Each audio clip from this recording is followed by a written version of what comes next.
And there we are. It's Mutant Year Zero.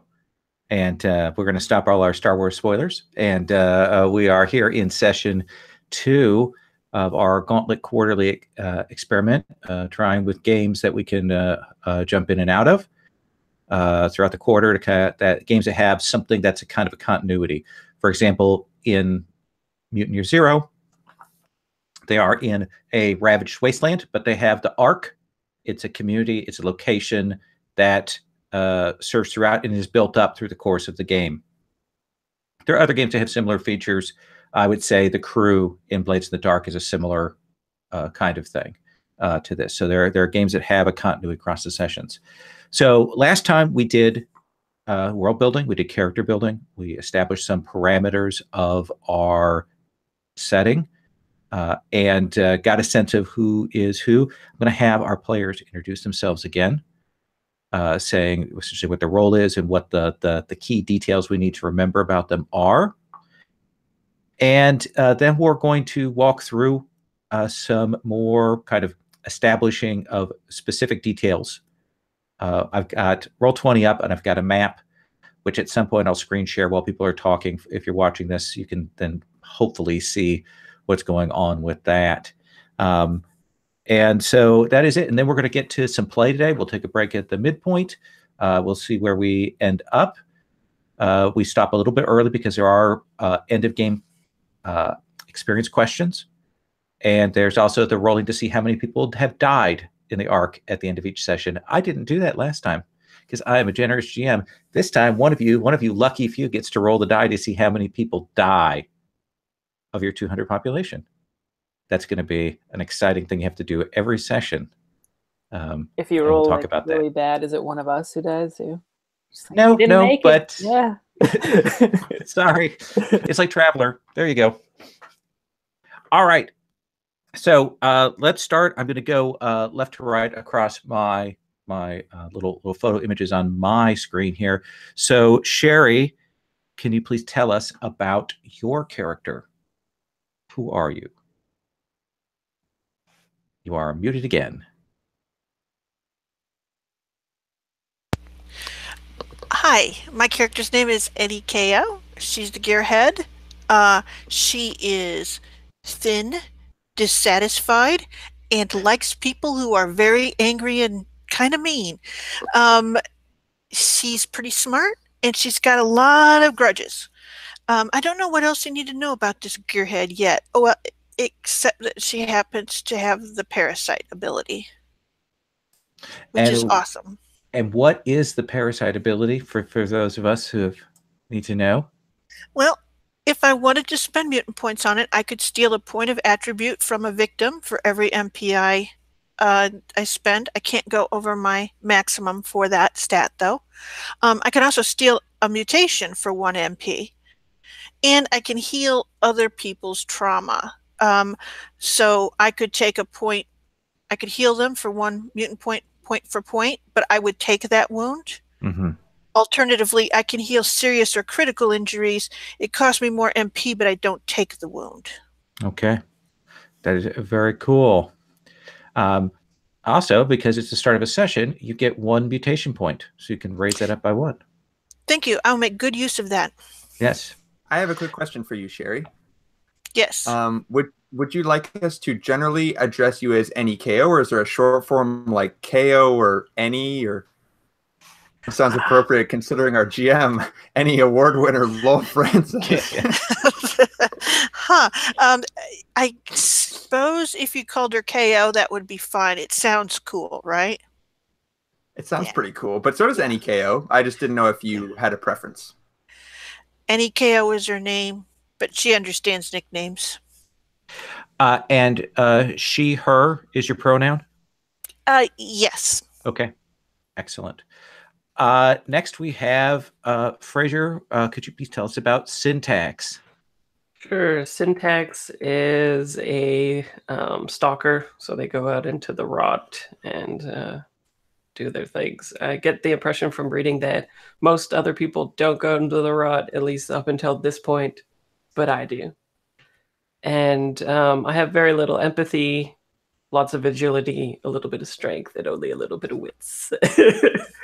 I have insect wings, which I haven't really used yet. Part of the character's backstory is they just manifested them after their best friend died, and yeah, I think that's about it. I have a scavenger talent. I'm sickly pale, wiry. I have camo gear, and I have like that side cut long hair that's red, and I look like angry and militant, I guess. And you have insect wings. Don't forget that. I said that. Oh, sorry. I think the more important detail is now we're pretty certain that you don't have a sword, right? Yeah. Okay. Yeah, I don't have Just a sword. Make sure that we've established that. Well, rub it in. Yeah, I have bows and arrows, but I am definitely wanting to get, a sword. All right. Thank you so much. Let us move on to Kyle. Kyle, could you please tell us about your character? My character's name is Silas. He's the chronicler. He is a human plant. So like bark-like skin with some thorns of varying, like maybe even the thorns kind of show like his emotions at the time. Wearing like overalls with the number 7 on them. Yeah, I don't know what else really. They're kind of distant and removed, except when the action's happening, and then they're kind of more about trying to make it more like an interesting story that could be told. So subtly trying to influence people, less so with Obakai because they're the hero of the story. So but can't be influenced too much, kind of thing. Excellent. And you have a photosynthesis ability, I believe. You can substitute sunlight for grub. I can get nourishment from sunlight, yeah. Okay. And otherwise I can also deal damage with sharp thorns and use it to absorb damage as well. Okay. And as I said to Sherry, everybody adds 1 mutation point. So most of you should have 2 when we're going into this session here. Okay, so we have 2. Okay. Always that is a start of session move, as it were. I have a question quickly about experience. In the book, I think it said that you take an improvement after 5, but this scale is 10. Is there a reason for that? The scale says 10. On the character sheet, it's like a scale of 10. Oh, it's because you can rack up more than the 5 during the time, but you're not supposed to spend until at the end of the session. Yeah. Oh, okay. Yeah. You spend it at the end. It's not immediate. Absolutely. Okay. Good catch. Thank you very much for that question. Matt, can you tell us about your character? Yes. My character is named Obakai, or if we're pals, you can call them Obi if you would like. They are 7 feet tall. They have sort of like striped red tattoos all over their body. They don't wear a lot of clothing.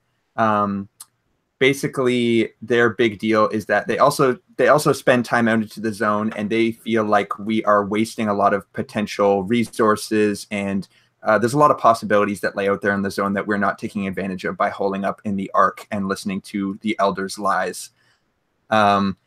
Their big dream is to build a new home in the Dawn world alongside some of the other communities that they believe exist out there. They think that a lot of the people talk about the savages out in the zone, and they believe that that's propaganda and that those are people out there.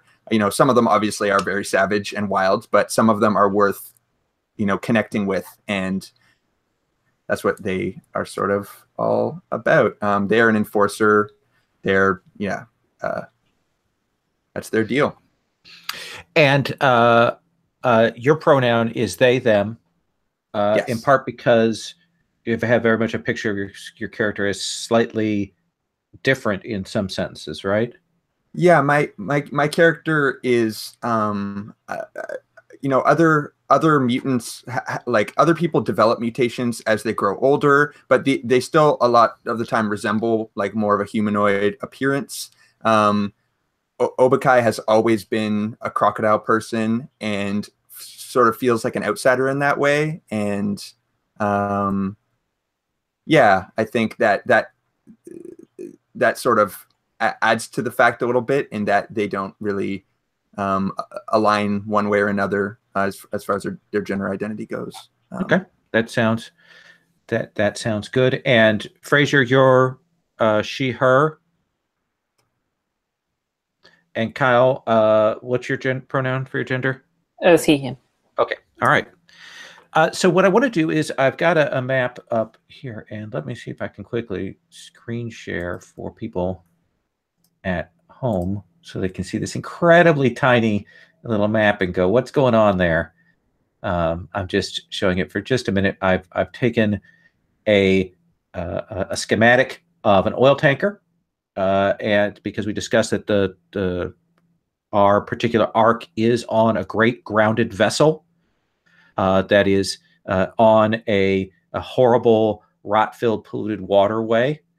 It is beached. There are some broken dockways and other scattered ships out in the waterway. There's a set of fallen cranes and walkways that lead over to a stranded portable rig, like oil rig. And that is a sort of, it's part of the community, but it's a separate area. And I imagine that when we've got the cutaway, that's actually probably torn open, like unfinished construction, because that'll sound cool. So that's what we've got. And I've put little like huts and little buildings all over the place on the boat with labels, so that if we want to establish something is in a particular place, we can do that. And that's what I want to start with today. I want to get some geography on the table by asking him to go around and ask questions of individual people. And there's some people we've brought up last time that we're going to establish where they're at, and we're going to establish where each of our players essentially has their den. So I'm actually going to start with you, NEKO. Got this big boat. I've got a lot of things here on the surface of the boat, that have been built out there. But obviously, there are things on the interior. Somewhere deep in the bowels of the ship, we have the cult of the fluorescent algae, and elsewhere we have the drinkers. So we'll get them eventually on the map. But let me ask you. I assume you have a workshop. Is the workshop where you live? Is that your den, or is there someplace separate? Is there a shared workshop? How are you picturing for the gearheads for yourself on this boat? I think that one of the areas that she has is sort of, you know how the ship actually probably has like a lot of areas that can be locked down with the doors and stuff, so that they do that compartmentalization and stuff.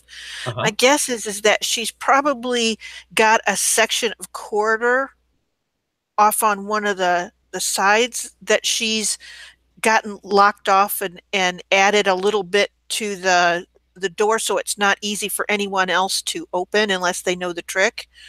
And essentially, it's pretty much what she's got is a corridor, and it opens up into a bigger space, and there's probably like the equivalent of a janitor's closet there as well. It's just sort of got a source of water when the water's working. Okay. And there's some kind of lights in there. She takes other stuff in there to add more light, but that's usually where she works out of. That's where she keeps her stuff. Okay. And so we're imagining that we have gearheads have their own little individual spots rather than a shared thing. That seems cool. Do you have kind of a relative position you'd like to say where your den is on the map? Well, no one's actually, except for the LG people, hasn't gone all the way into the ship that far away from where it's sort of broken open in the interior. So, I mean, because that's like dark and it's dank and it's when the tide rises, it might rise into there. Or whatever, if the water rises and stuff. So people don't mess with it unless they've got lots of leisure time and stuff. So I'm actually going to say that she's probably on probably midship, but on the far wall. Okay. So if I were to to draw a little thing down here, little square on the map. Does that seem like a Sure. reasonable thing? Like, Yeah. like vaguely we can see that's your space there. Sure, I will accept that. Okay, you'll accept that. I appreciate your acceptance of Yes, the thing. I'm a generous player. That you are. So you can go ahead and put some text there, and essentially say, any KO's den by there. So that gives us that space. We've learned something about where the gearheads are. We assume that they're in different places all around the ship. That kind of gives us a sense that there isn't a shared community amongst the gearheads. A little selfishness there, perhaps. Well, let me ask you then, Syntax, where do you imagine you're at? Are all? I assume the stalkers aren't all together. I had a sense of you kind of as a loner. I assume that the stalkers have different areas. So, Yeah. So, where do you think you have your place set up? Probably close to like here. Because it's like a windowed area. Okay. Yeah, she's always wanting to like look out and see something else because there's nothing that she wants here. So if I were to that building that's near there, if I were to put your name on that, would that be okay? I don't Maybe see. a little building. Yeah. Oh, yeah. That's good. Is that good? Okay. So that gives you a den. I know that our gearhead, we have a sense of her corridor and her space there and her workshop. What's your den look like? It's like it's very Spartan, but she doesn't have a bed, so what she's done is like hung a pretty big tire, and so she sleeps on the tire. And it's also like attached to, I don't know, like a ballast or something. So if anything were to shift in the ship or anything, then it would wake her up. She's like very on edge all of the time. And there's probably only one entry exit because she's also, on guard for her life. Untrusting. She's been out into the zone a few times, and that's a fact we've established here is the stalkers go out into the zone. They're the ones that have done that. The only reason we're now getting more people going out is because the shortage of food and the breakdowns of things in the arc itself. So, we've got the hunting party that you guys established last time. But you've been out there. There's lots of stuff out there. Is there anything that you found that is sentimental or significant for you that you have there? Yeah, maybe like a few magazines that are like armory and weapon stuff. If we're in America, there's got to be tons of that stuff, right? You guys are. Oh, okay, yeah. And, absolutely. Yeah, probably just like a dirty toys and stuff like that. I imagine it's like pretty eclectic. Okay. And that's probably another reason for having quarters that only has one entry exit, just so she's a little bit worried of people taking her stuff, even though it might be like crap or scrap or whatever. She still doesn't want people to take what's hers. That seems reasonable. I like it. Let me move on and talk to our chronicler. Last time, Silas, we established one of the things you suggested is that there is just like a handful of chroniclers, right? Yeah, I think so. I think they might have like a communal thing going on. Okay. Maybe one of the things that bugs me about one of them, like the Davin guy, is that he's always trying to like serenade people with his words and stuff, or there's some kind of communal element to like maybe they like kind of rehearse the presentation before they do like their bonfire or campfire or presentations to the rest of the place. I like it. So I imagine it'd be somewhere maybe a little bit central, like maybe close to where like presentations happen, kind of thing. Like, could I, if I were to pick this central place here, if I would call that the Chronicler's Hut, that work for you? Sure, yeah, that sounds good. Yeah. I kind of envision it that there might be like a booth in the middle kind of thing, and then to stay warm and stuff. Sometimes they'd like sleep in compartments that were like full of wires and stuff, and just to get away from the cold during the colder days, I guess. And I probably misspelled it, but I'm just doing it that way. It's post-apocalyptic. They don't know how to spell things anymore. Anyway, so do you imagine that this is where you stay? I don't think so. I think like that's kind of like the place we'd go to store like knowledge and stuff. Maybe it's a little more hidden in particular from like other people, so it can't be lost, like the history or something. Oh, so one of the things that's in the setup is, of course, the chroniclers and the elder look after the Dawn Vault. So I would assume that down below that is probably where the Dawn Vault is at. Okay, yeah, that makes sense. Okay. So where do you stay? Where's your hut? Where's your hovel? I think it's a lot closer down below to like where that crazy psychedelic fungus stuff was growing and such. A little bit further away because I do have that body I brought back from the outside that I'm kind of obsessed with, like bringing back to life with. I didn't really realize that my dream was supposed to be one of the ones I chose on the sheet. Is it okay that I mixed it up, or? Yeah, absolutely. Yeah, those are just suggestions. Oh, okay. Yeah, don't. I was like, mine's a lot different. Well, let's see. Do you have a spot that you'd like to maybe mark with a box on the thing that? I'm thinking down in the bowel somewhere there, like maybe down in like the motory area where algae would get messed up first, like down there. Do you just double click on something to make it? Yeah, if you double click and hold the button down when you do the double click. Like something like down there. Okay. I'm thinking there would be where like the that cult would be, so that his room or something would be, a little bit further off, but like still somewhere, I don't know, around there or something. Okay, well let's I'm gonna put let me get a better color than that. I'm gonna put a little orange box here for you. Go ahead and put your name there, and then I will put over here in text, we'll put the algae eaters text for them and show that they're in this sort of front area here. Does that sound good? Yeah, that's perfect, I think. Okay.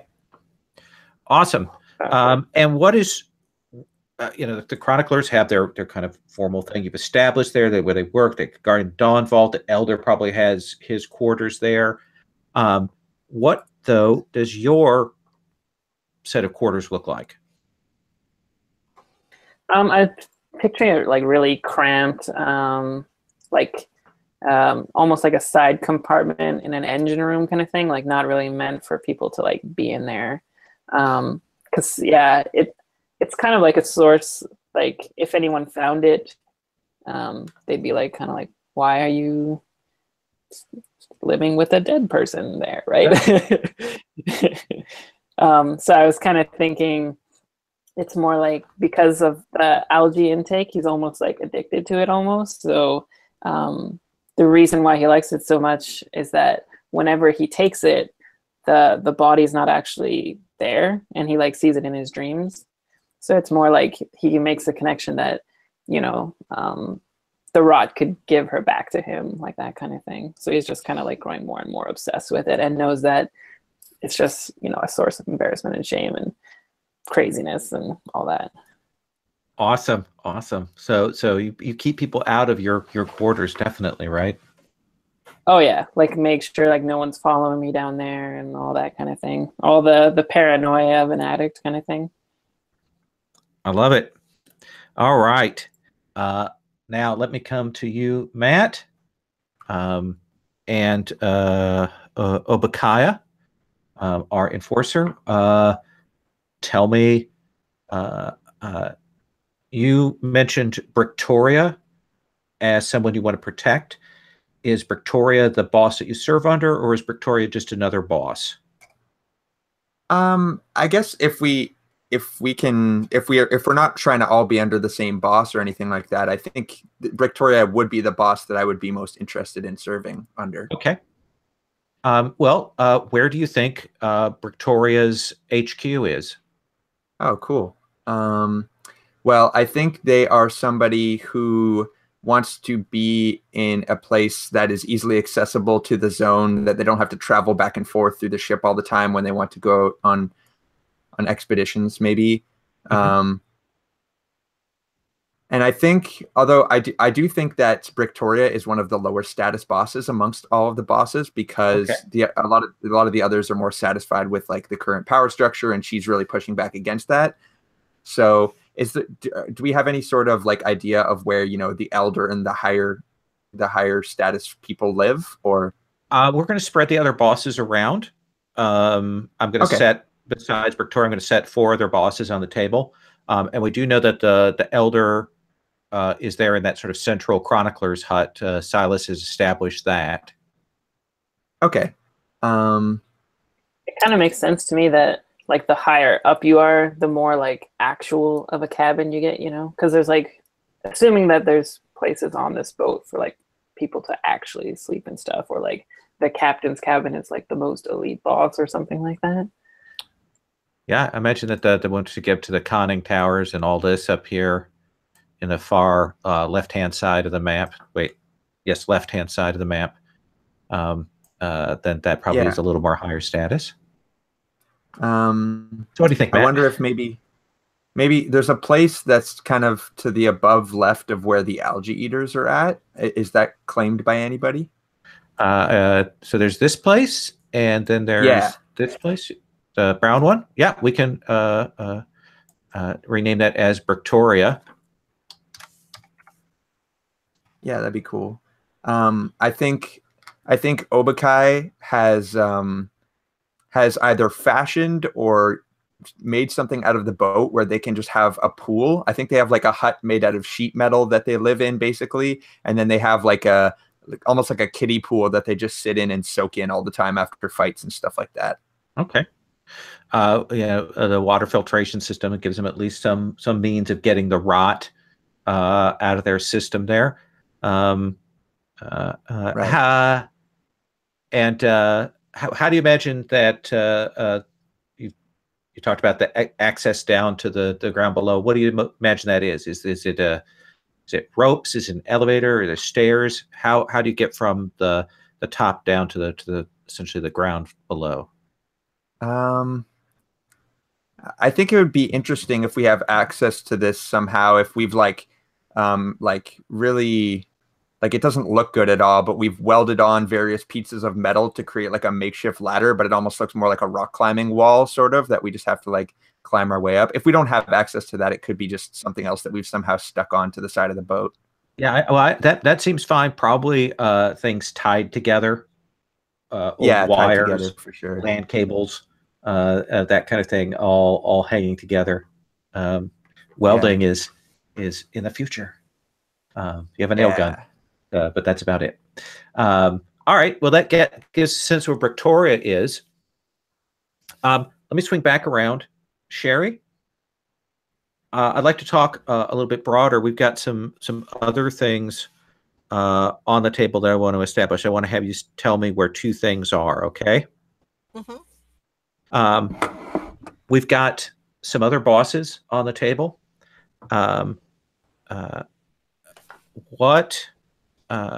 So we've got Marlot is one of the bosses that's in the sort of listings. We've got a picture of her in the thing. What should we know about Marlot, and where is Marlot's sort of area? She's a boss. What area does she have control over? Where's her space? Okay, I think that Marlot is actually the thing that's she's actually in that place right by where the crossing is. She essentially gives entree to that. That's sort of her gatekeeper role that she has. Okay.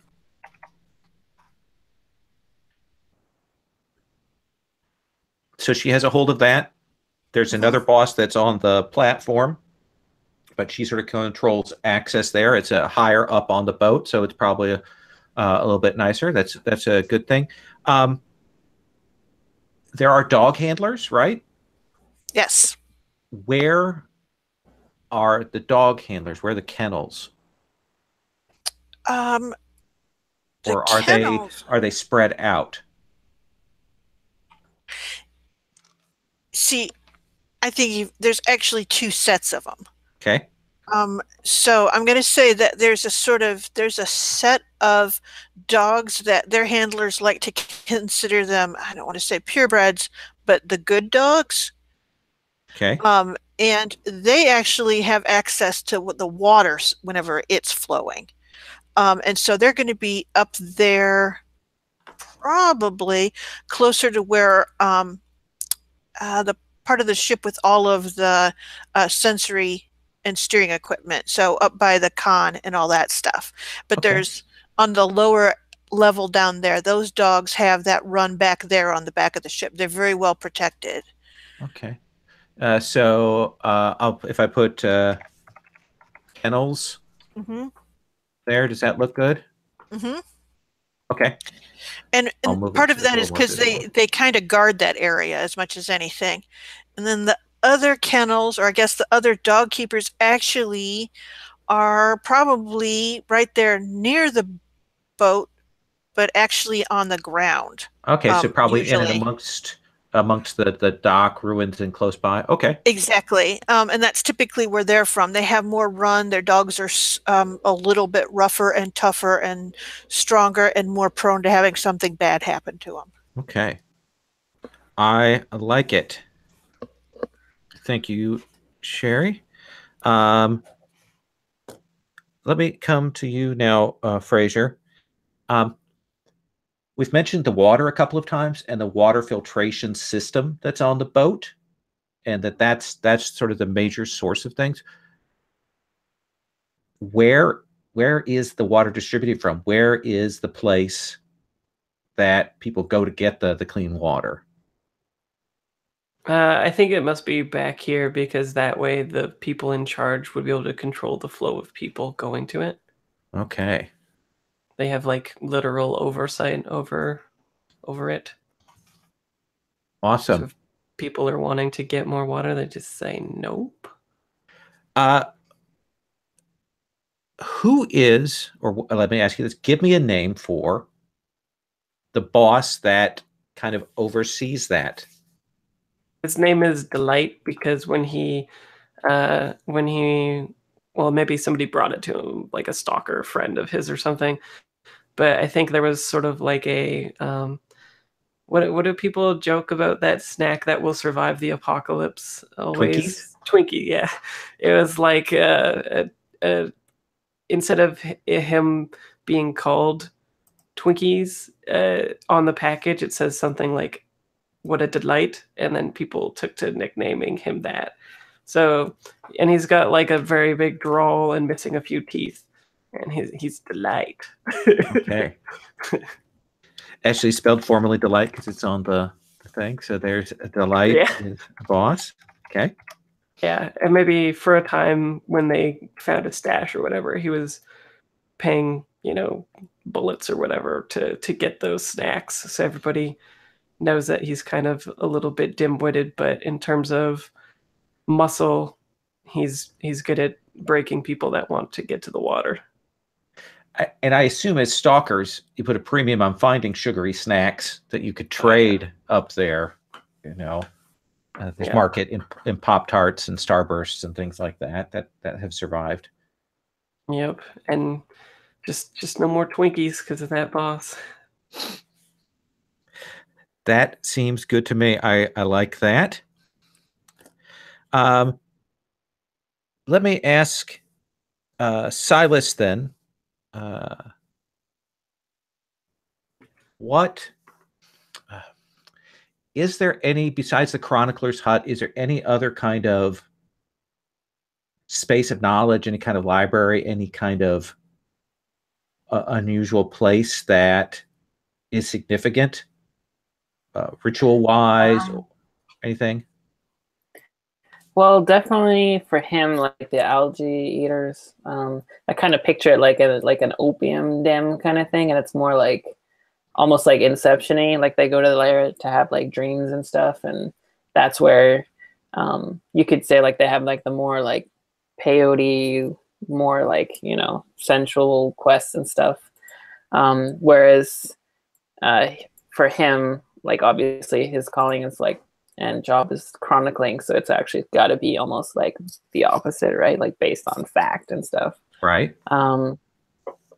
So yeah, I was just kind of like picturing the juxtaposition of those two things and like how he's involved in both. Like he's kind of addicted to the one side, but his true calling is the other, and his, since there's so few of them too, they need to be in. So what I'm hearing from you is that there's not a lot of ritual space on the boat, that the algae eaters and the drinkers seem to be the two groups that kind of have built that kind of mechanism. Yeah, I was thinking that because since we're still at like zero culture or whatever, that we would still have like kind of like the dumpster fire presentation kind of thing going on in the middle, and that was handled by the chroniclers, like that's like the formal ritual kind of thing. And then the thing that no one really talks about, and then there's that boss that controls, is the algae eaters. Yeah, that's like the one of the other things, and they don't really know how it works. And yeah, the fact that he's also addicted to it is like a source of shame for him, and among other things, I guess. Okay. I picture these like algae pools. If it's like Inception, it would be, well, maybe like a portion of the pool or something. It would be neat if people like laid down their like heads dipped into this pool and it like linked them together as if the algae was mutated as well. And then people would have this shared dream space or something like that, or at least they would believe that they did. Yeah, I think starting from belief, and that might actually be some fiction that we can build up if you guys do projects that develop culture. I like that as a starting point for it. I want to confirm with you. Are you cool with me putting Marlot as a boss, sort of midship there? Is that good with you, Kyle? Yep. Okay. Kind of spreads. Oh, yeah. Not Marlot. Yeah, right. I'm sorry. I meant actually Jahamund. Is he the boss algae guy? No, I think the algae eaters are kind of their own thing. Victoria is the closest. But they have. Didn't we say they had their own boss? Or are they just kind of like their own ragtag I don't think we group? established a boss for them. I think you were talking about them being more open and kind of free. Yeah, I don't remember. That would make more sense.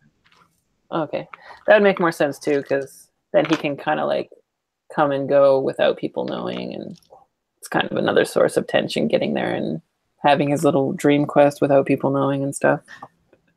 That works for me. Matt, let me ask you, this is a fact that you established last time, was the platform. In fact, in my notes, it says party platform. So you established that as a place where people go to recreate and so on, and you establish that there's a boss that oversees that. What is the name of that boss? I think it would be fun here to make it the boss that I hate. Okay. I don't actually have a name for them. If you want to give them a name, but how about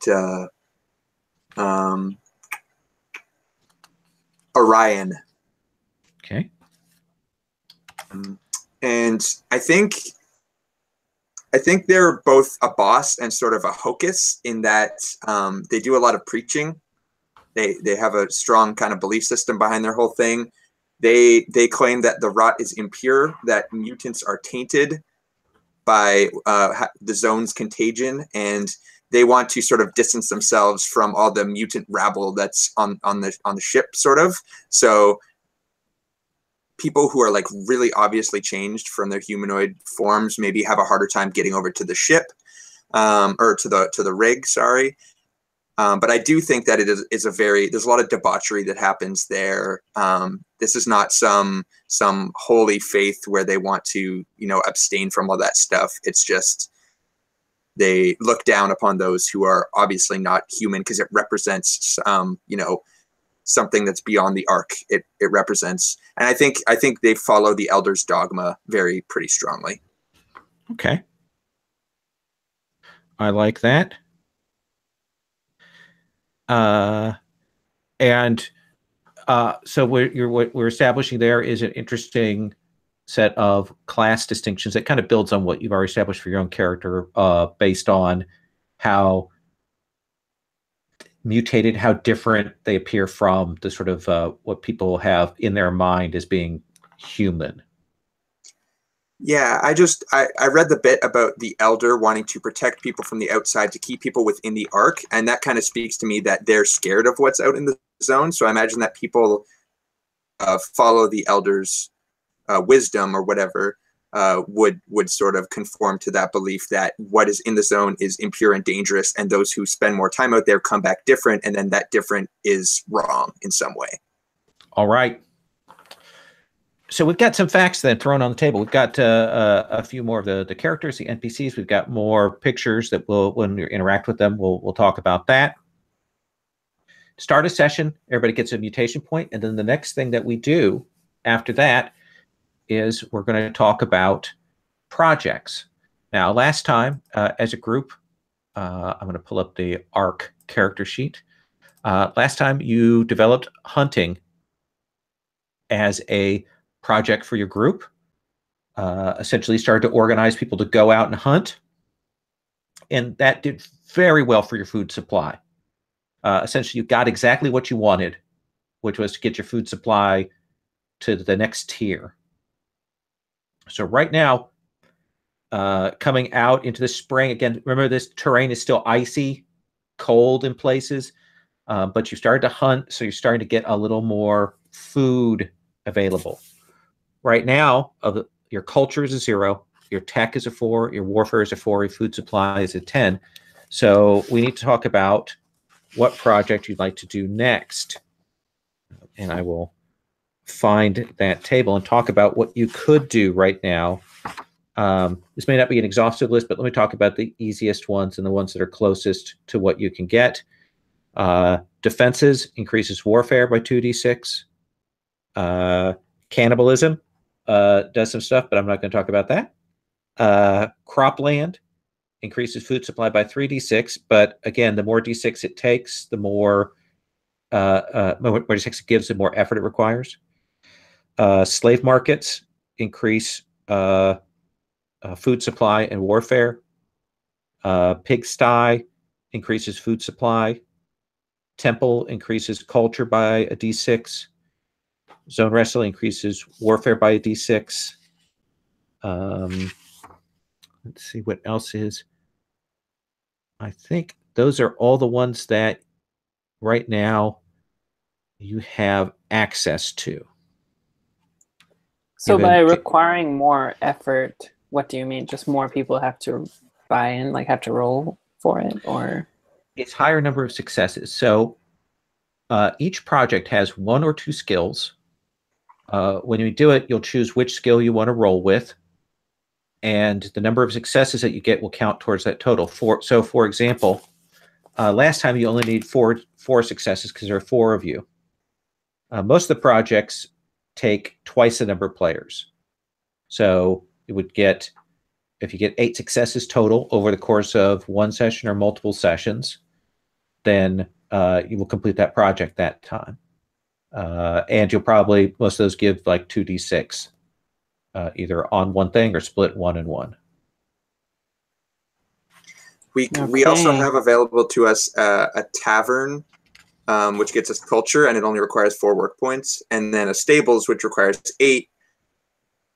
We get food supply, warfare, and we can trade and use mounts. Which is the thing that you wanted most, right? Whether it's the mounts. Yeah, I remember stables being a big one. Yeah, I'm happy with whatever, but my character is pretty down with riding some crazy badass bitter beast into the zone. Right. And okay, mounts, Can they be whatever we want? Because that'd be pretty cool. It says bitter beasts and other animals in the zone can be caught. Bitter beast. Let me check page 178. Bitter to the taste. That is a good. Here, let me read the little blurb. Dangerous creatures that stalkers call bitter beasts often prowl the zone close to lakes and swamps. These are giant lizards twice the size of a normal mutant. Fairly intelligent, can be tamed and used. Known for their foul temper, and they spit acid. No big deal.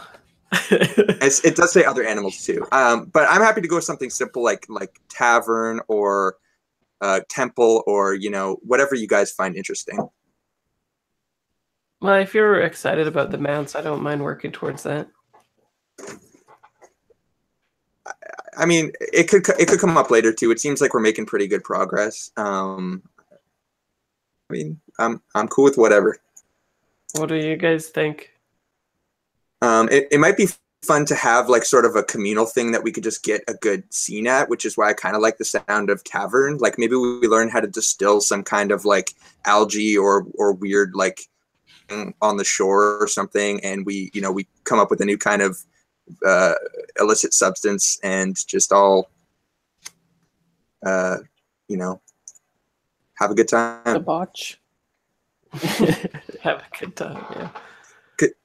In terms of like the most change, it seems like defenses might be a good one, or because crops we've already done a lot, but defenses you get 2d6, so that would put us into the next tier or whatever, right? Isn't it all about getting to the next tier?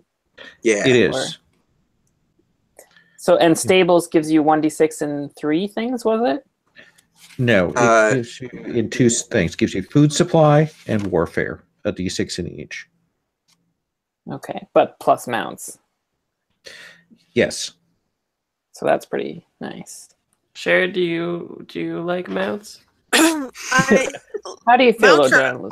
Mounts are awesome. I will tell you that in my experience, it means that we do have to go out and catch them, though. So it probably you have to feed them in the zone. Right. So you actually have to have food established. Okay. So it's awesome, but we probably want to get ourselves to 10 plus on at least 3 things. I think that's a later. Okay. Yeah. I agree. If that makes sense, you want a little bit of stability. Otherwise, you're feeding your mounts before you do yourself, and that ends up not being great. But they are awesome, and once we get used to working with each other, catching some mounts would be good fun. Mm-hmm. Mm-hmm. Well, if we wanted to go nuts in the crop front, that 3d6 thing for crops would push us even higher than we are now with food. Do we want to do something else, though? Because we did that food thing last time with hunting. Yeah, that needs a lot of work points, too. Yeah, it seems like it would with 3d6. Yes. Yeah, I think... Fences? Yeah, 2d6. Pretty decent returns. We've already got a 4. It's a good chance of getting into the next one. Mm-hmm. On average. Okay. That seems like a reasonable thing to do. Does that seem good with everybody? Yep. Yeah. All right. So defenses means that you're going to roll either force or scout for your check on this. Force or scout. And the syntax for how you do the roller is there in the handout.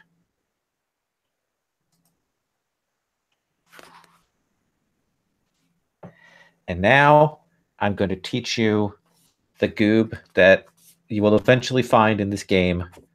But I just want to share this with you before you find it out, before Sherry tells you. Okay? There is a tool you can buy for 1 bullet. Okay? If you have a spare bullet, it's a spade. Uh-huh.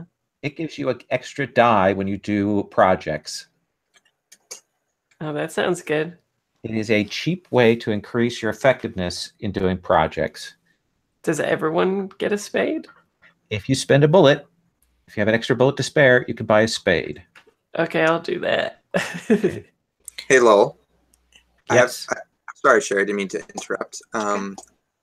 I just had a brief bit of haggling to do. I wanted to obtain or start the game with a scrap pistol. It says the cost is 3 to... I'm sorry? Is that on your sheet? Your let's see here. No, it would be something that I would have to spend bullets on. It says it costs 3 to 6 bullets. I have 6. Would that be something I could have that I could own?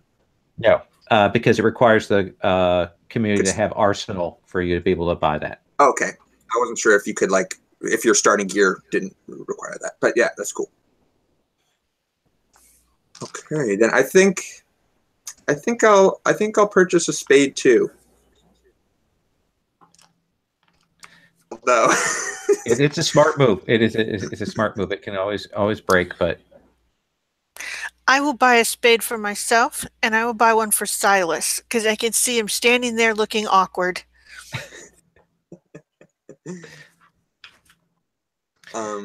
Is that a gear die then? Yeah, that is a gear die. So who wants to start kind of this montage? I'm not hearing you for some reason. Yeah, Kyle, you're unmuted but not talking. Maybe check your headphones, or This is Zen Cohen. Because you can mute Apple headphones. PS. I didn't know that. Still muted.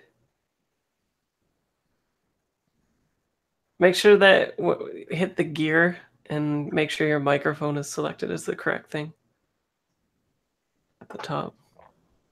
Yeah, I don't know why he would have dropped out. Yeah. Now you're muted. Now? Is it okay? Yeah, there we go. Yeah. Yeah, they're perfect. Perfect. Don't touch anything. Oh, you muted yourself. You muted again. I didn't mute myself. Yeah. I didn't mute myself. Oh, well, So weird. That's really weird. I'm not muting myself. I'm not muting myself. What's happening? Stop hitting yourself. Are you hitting Control D? Because that's the same thing. No, like I'm not even on the keyboard. Okay. Well, I guess I'll just leave it now. Back away slowly. But it sounded to me like you maybe had a question. I was saying I already owe 2 bullets actually for the rot suit last time. That's true. And then I was saying, do I need to get a spade? Do I need to participate in this one? Because I've actually got 0 in both those skills. But you have skills. But you have like your stats, so you can still roll those attributes. But last time I recall, you sat out of the challenge. So, I mean, is there a benefit? Am I a part of this challenge? I guess is what I'm saying. Yeah. So Okay. This is entirely up to you. Let me tell you how I typically handle this when we play at the table. Because when we played at the table, we had 6 people. So often somebody would get a lot of successes. What we would do is, because after this we go to individual scenes, what I would typically do is if somebody didn't get a chance to kind of their part of the montage, I'd let them do something related to their skills. Building something or making a deal or shaking someone down or whatever in that process. But it's more beneficial if Sherry has her turn because she can do more things, right? She can like make stuff and stuff. It's up to her how she wants to handle that. Right. It's typically, if you want to do something that doesn't take a lot of dice, it's not a bad idea to have the gearhead go last, because if you guys have succeeded, the gearhead can attempt to make something that's useful to the rest of the group in that same time frame. And I'm cool with that. Okay. Yeah, that was the big question. I have 7 dice on this, so I could go second too, and then you might not have to. Sure. Yeah. And I'll use a spade, because what are we doing again? You're making defenses. So the decision has been made in the community that we need better defenses. That right now the arc is open and exposed. So what is that going to look like, Frazier? And how are you contributing to that project? What do we see you doing to help get that set? Okay, so it's something to help actually like harm somebody back, or can it be as simple as like camouflaging our ship so that people don't see us, that kind of thing? You tell me. Well, in terms of like mechanics, is it something that will hurt somebody else, or is it like? Well, that's a good question. So the abstract version of this is there are times when the community might get attacked, and depending on your warfare level, you'll roll a number of dice, and will kind of abstractly determine how much damage you take, how much damage the opponent takes. So it can be camouflage and other stuff. Anything that you want to describe it as, I think. Okay. Well, I wouldn't mind it being us making it seem like the ship is vacant and dilapidated and stuff like that. That seems like something we would start with and be easy, so that if there's any onlookers from a reasonable distance, it would seem like it was just a rusted, boat with nothing on it and stuff. Awesome. So you're doing things to disperse the smokes, maybe to like hide rules fires. for the night. Yeah, maybe not to like have rules for like no fires in the open at night or something like that. That kind of stuff. Okay. Yeah, and like painting it so that it looks like rust and stuff. That sounds perfect. So you will roll. Let me add this onto the sheet here. Yeah, so I'm going to roll strength plus force, it was, right? I believe so. Yeah, and then a spade. You can roll Scout. Scout is one of the options, and that's a better roll for you. Oh, At least I hope it's a better roll for you. Scout is wits, right? And I have better strength. Ah. Yeah. And I got one success. Got one success. Force your Scout. So that's looking pretty good. Are you happy with one success? Yeah, I think so. Well, how many do we need again? 4? 8. Oh, 8. Damn. Okay. Yeah, let's push ourselves. Let's do that. Blue. I just hit the blue button, right? Just hit the blue button. Oh, that's not the best. Okay. So you got one success. Mm-hmm. You pushed it. You didn't take any damage from that, so you don't have to worry about taking any stress damage. So we've seen you going up and doing this. Is there anything about your mutations that you think helps with your work with the project? I kind of want to reveal the wings at a dramatic moment out there in the rot. But I think I stay up late and get consumed with the project. Like, I think before I was consumed with grief, and I'm like obfuscating that with this instead. Perfect. I like it. So we got some work getting done on defenses. Matt, I heard that you wanted to go second. Yeah. Do you mind if I add a little fiction onto that as far as like what Obakai would be doing? The montage. Yeah, absolutely. That's what we want. Cool. So I think as a member of Victoria's gang, and because she's one of the lower status gangs, she would be sent out to do a lot of grunt work when she doesn't. Even though, like, as a player, I'm happy to build the defenses, but I think Victoria and Obakai and the rest of wouldn't see this as the highest priority because they're more concerned with going out there than keeping things from coming in. However, they're still willing to do the work because it's not a battle really worth fighting at this point. So I think what they do sort of head out to various points, sort of like in a perimeter around the ship, and set up sort of scouting positions, maybe like little huts that they can kind of camouflage, where we can send people out to keep watch, or we could station people with weapons if we knew something was incoming. General surveillance a little bit, but also secure points that we can hold out before we have to move back to the ship. That sounds great, and it gives us a nice sense of what the space is like around the ship that you're getting that set up. And then for the mutation, I'm not going to, like, I think that because one of the things Obakai can do is change the color and pattern of their skin. It turns a lot more pale and translucent out in the snow. So they're a lot of the time the ones like doing the exposed work because they're less likely to be seen by anything roaming out in the wastes. Perfect. I can go ahead and roll that. Yeah, let's see. How many dice are you ending up with?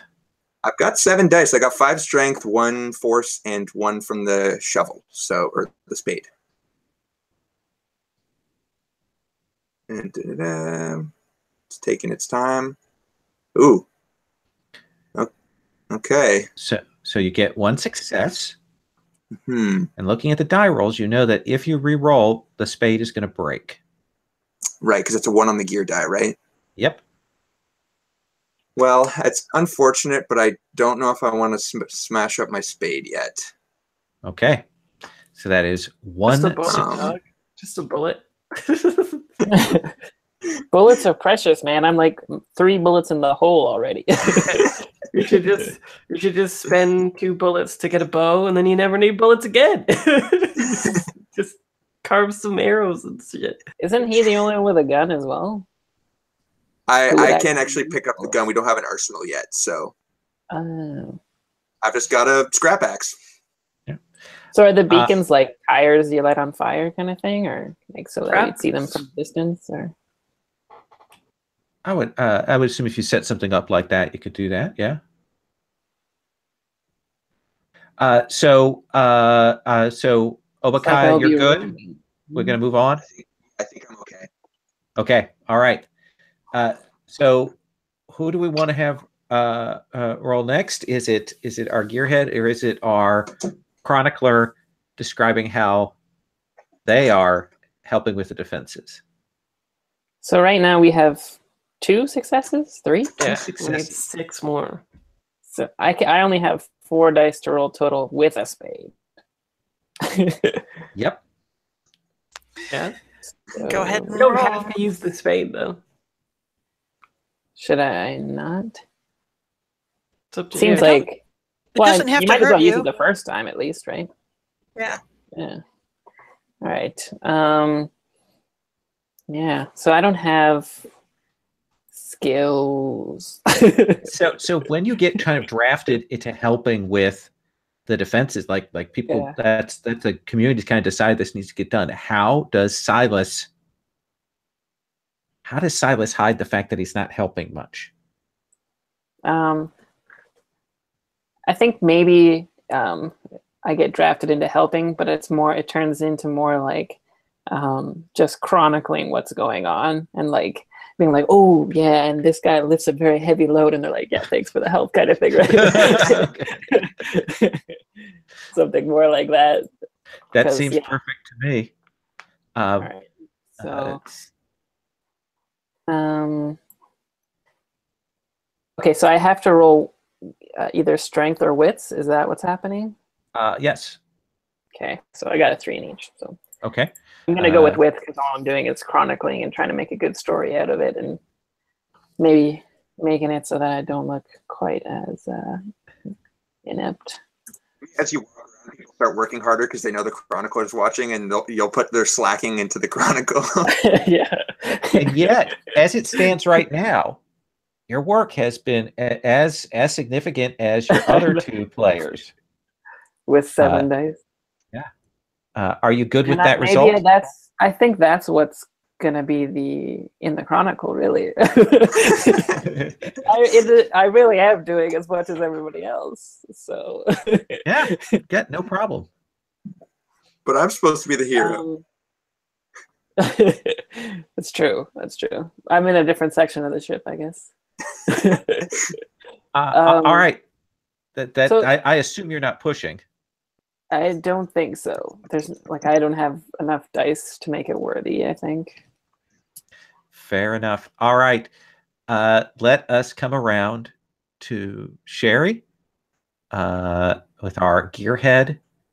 How is NEKO?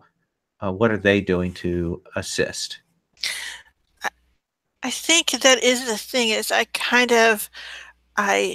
go out to the dockyards.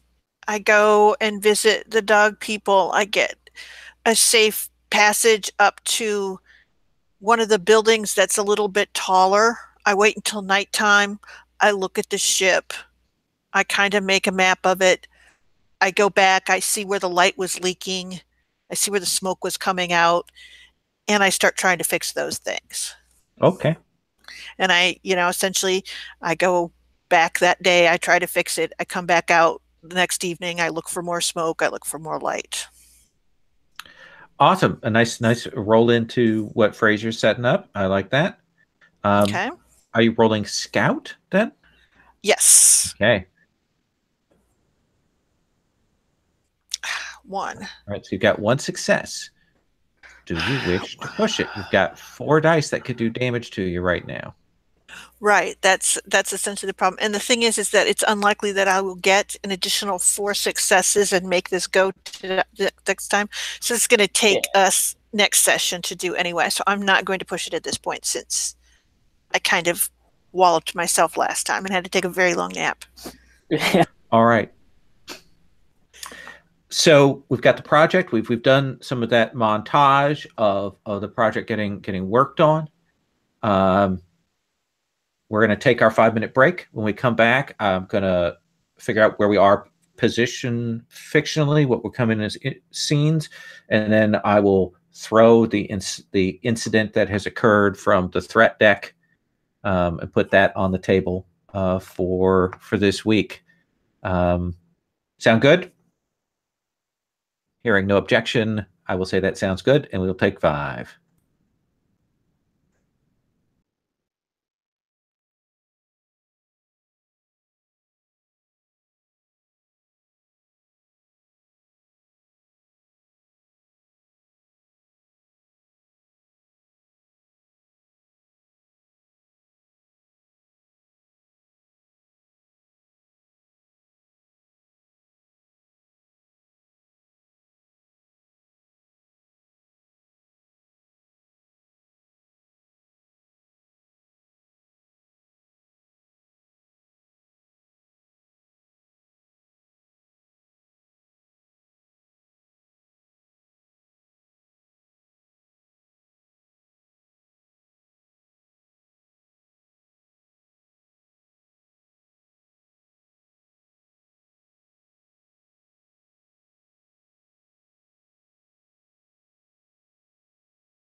I like the idea that in the painting of the rust, Fraser, you're like covering over all of the like things that people on the Ark have done to try and make it look nice over the last several years.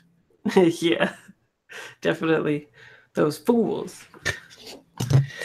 Like the children's murals and things like that. You're scrubbing those out. Yeah, people are like, "This is our home. We should make it homey," and everybody else is like, "That's how you die." Raiders are gonna get us, fools.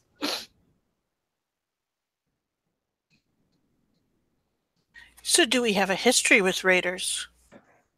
Well, maybe stalkers have just seen them out there, so we now know other people exist, and we should be more cautious. Like maybe some stalkers saw some raiders be particularly vicious and kill somebody out there or something, and we came back with warnings, or maybe the chronicler did.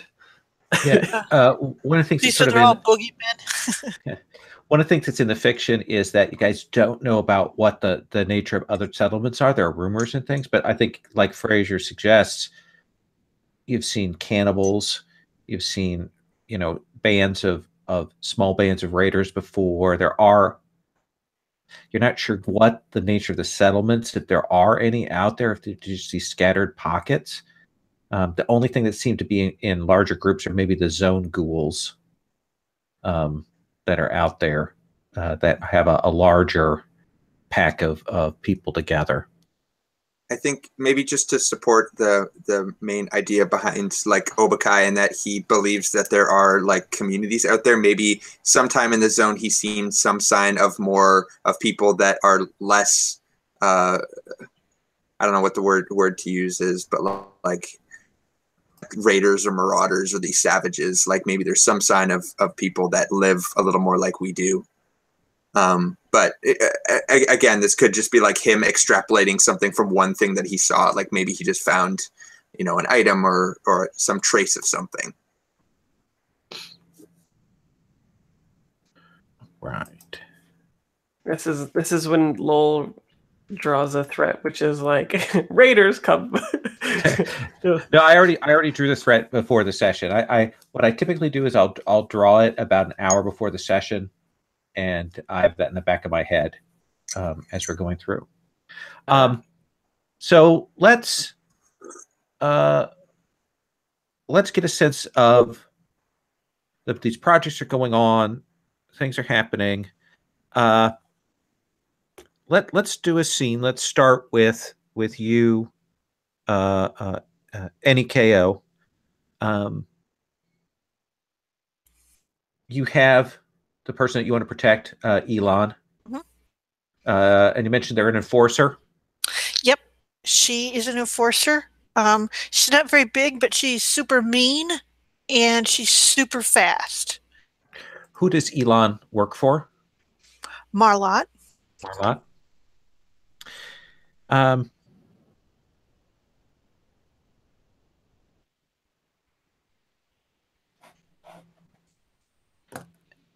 And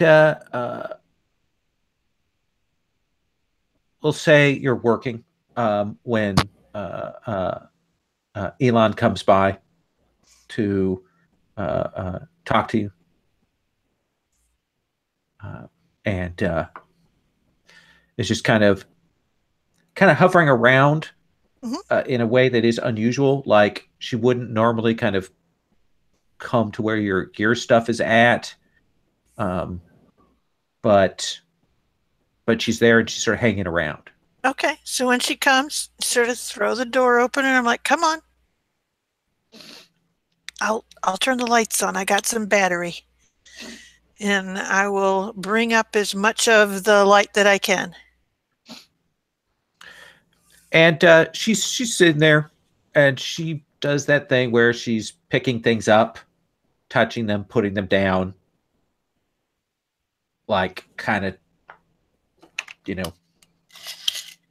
and then drops it on the table, that kind of thing. And this goes on for a while, but doesn't really say much. So I'm thinking you need something.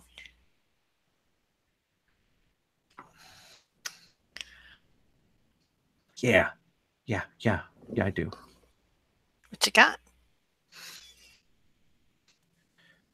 you make the suits, right? Hmm. I mean, sometimes I give myself a headache trying to do it, but yeah. Marlot's talking about taking some of us, like who aren't like stalker people, and sending us out into the zone to look for things. I've never been out there, but I've seen some people and they got fucked up real bad by the rot when they went out there. I mean, you can get the rot here, but you go out there and it gets nasty and all up in you. And I don't want to get it in me. I don't want you to get it in you. So I've got a rot. When are you guys going? I don't know yet. She's just talking about it now. Does it have to be her people? Yeah. Who do you got that knows outside? Well, the people that we have that are stalker people are already out in the field. She wants more people out there.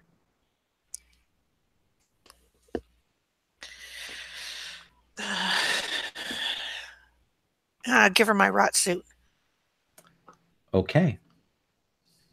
We'll come back to that. All right. Let's come to you, Obakaya. What do you think you generally do for Victoria? You're an enforcer. What do you think are the tasks that you're generally put to? I think that Victoria comes under fire from a lot of the other bosses for her beliefs and because she's always the one pushing for more zone expeditions, for, leaving the Ark behind. And I think that she, like I mentioned earlier, she holds sort of like rallies sometimes, or she speaks to audiences. She tries to recruit for her gang. And I think at those times I need to be security. And then at other times I need to just watch her back, because a lot of the time she gets roughed up. Our people get roughed up because we're seen as outsiders, mutants. She has a lot of mutants under her control as well. So what went wrong at the last sort of gathering where Victoria was trying to drag some people to maybe start kind of coming under her auspices?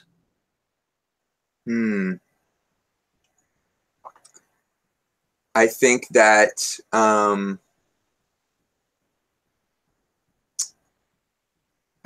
a group of have we established much about like the algae eater like cult? Or I guess we haven't talked about the drinkers much yet, right? We know about the drinkers, but we didn't establish much about them. So they're sort of an open question. Kyle's established some details about the algae eaters, but the drinkers are still, we know that they drink the water. There's nothing they can do. Maybe the water gets something about it gets them riled up a little bit, or their inhibitions go away for some reason, or they're just a little more crazy a lot of the time. And I think the last rally, they kind of took control away from her, and it sort of got out of control and turned into a bit of a riot. And maybe some of Orion's people were there, and there was a big scrap that went down or something, but it just got way out of control. Did you bust some heads? Oh yeah. How mean are you when you bust a head? I mean, are you are you merciful, or are you not? I think I'm merciful. I'm thinking of Obakaya as more of like a tragic character, like not necessarily a bad person, but somebody who has to do what they do because they believe in what they believe in so strongly. So, and they're a very efficient fighter, killer if they have to. The big metal jaw, bottom jaw is terrifying, right? So I think they intimidate, and if they have to fight, they will fight, but they don't go beyond what they really need to do. Okay. And I forgot about the metal jaw. Thank you for reminding me about that. Oh, no problem. Yeah, so that's probably where these are in a couple of days aftermath. Victoria's probably a little bit reserved, seeing that Orion clearly threw some people at her, kind of put it in her way, and she is apologetic that she's put her enforcers, in the path of that. And maybe we could add that there was a chronicler there. Maybe someone who Orion has, maybe it was Davin, and maybe Orion has sort of paid them to paint her sort of story in a less heroic light, as sort of being more of a usurper or something like that. Yeah. So so actually that's a good. Let me cut to then Silas. It's so Davin. Yeah. Been up a boat, essentially. I assume there are times when you just kind of have to get out of your den when the algae becomes maybe a little too much for you and you have to kind of return to your duties. I think so. I think more like, I think the den is more like the escape rather than the place where they are most of the time. I think like more like roaming the ship and like being distant, taking notes and stuff, and then in the chronicler hut doing like the stuff. And then when he can't take it anymore, that's when he like goes to the den and does the algae and stuff like that, or when they can slip away, kind of thing. And when you're up deck, up past the midship, you're up by the chronicler's area, and Davin's spinning a whole new story, and it's very much about the dangers of the low boaters, Victoria, and those people, and even the algae eaters, but very much is agitating against Victoria, clearly you believe at someone's behest.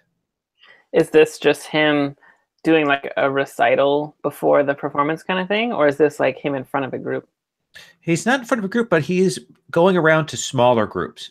He's not drawing a lot of attention to it, but he's where there are smaller gatherings of 5 or 6 people, he's going and telling these kinds of stories. Okay.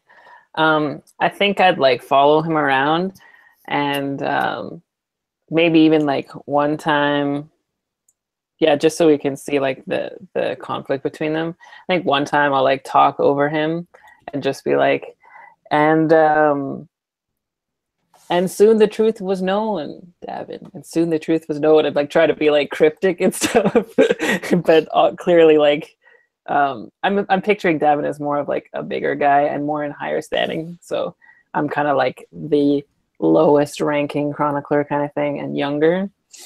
So I basically just like telling him that I know what he's doing, and that threatening to expose him kind of thing, but also being like far back away enough that it's mostly just like with my voice kind of thing, So are you trying to actually kind of are you trying to actively confront him, like we'd go to a roll manipulate, or are you just kind of setting the stage?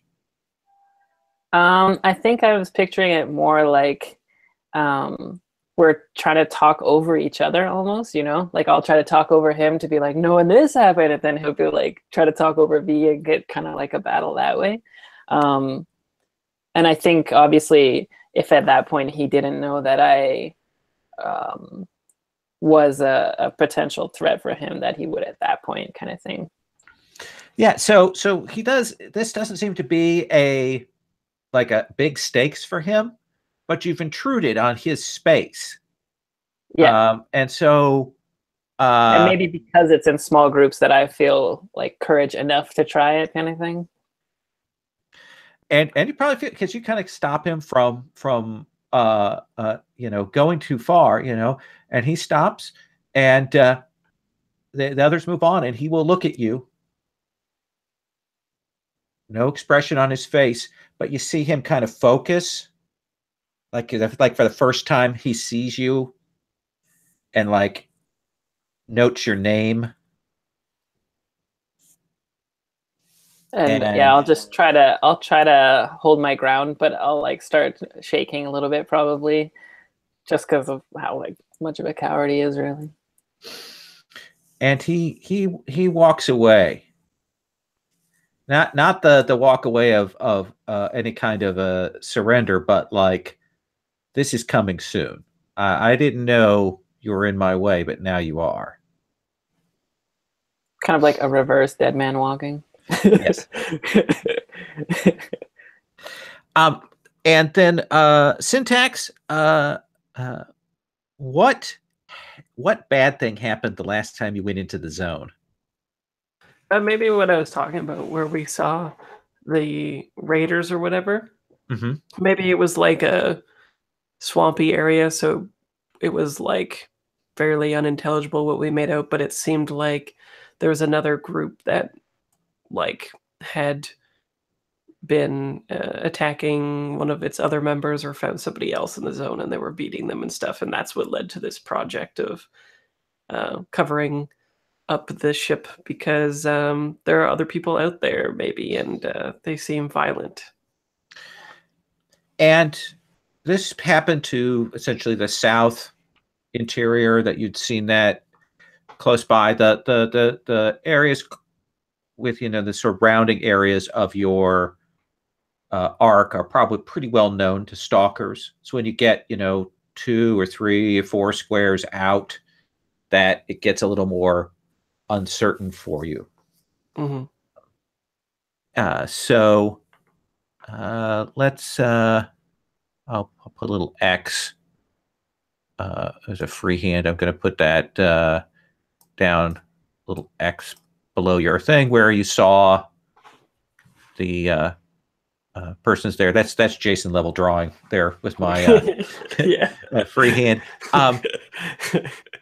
You're up on the arc. Mm-hmm. You mentioned staying up late at night painting. Yeah.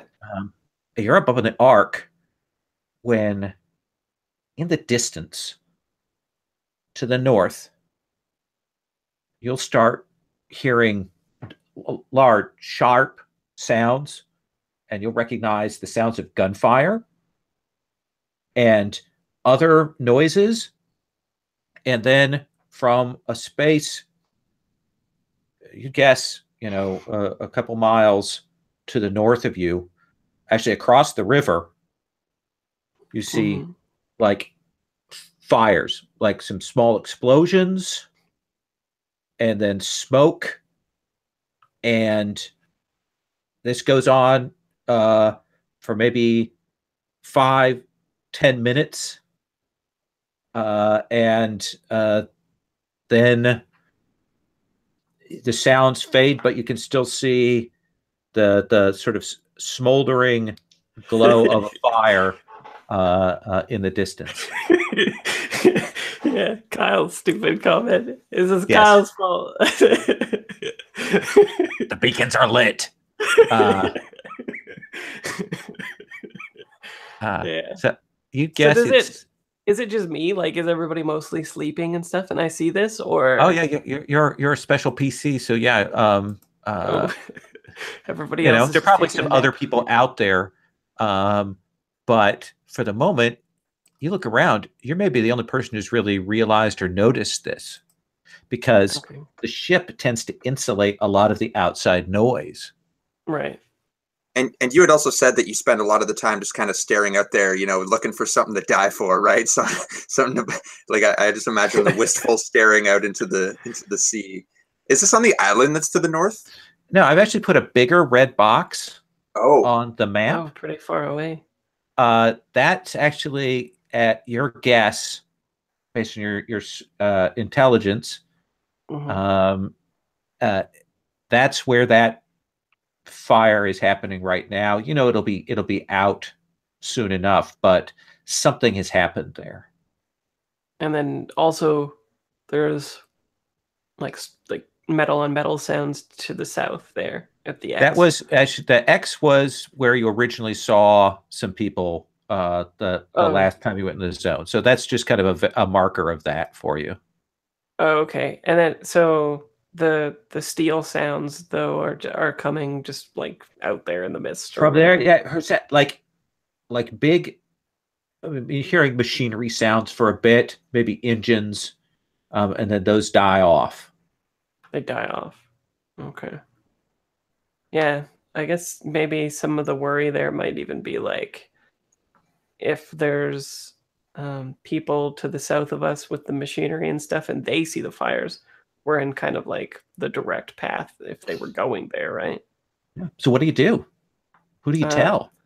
I want to wake the people. Everybody? Not everybody, no. I want to wake somebody who is I know to be like smart and tactful, and not like everybody, so that we. Well, I guess if you really need someone, who is it that you would go to, PC or NPC, that you think that Syntax would go to consult on this?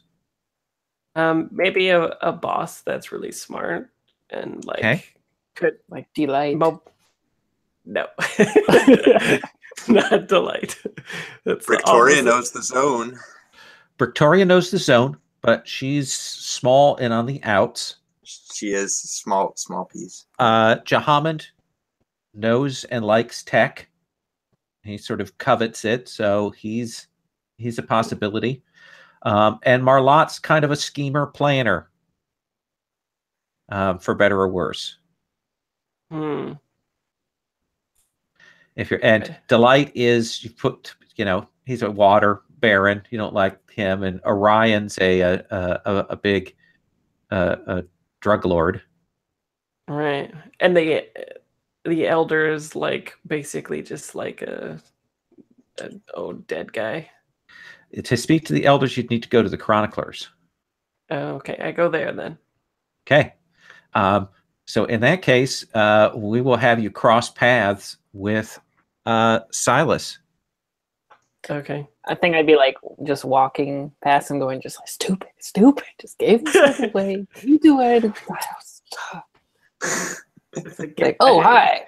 I say, get your head out of the algae, kid. There's danger out there.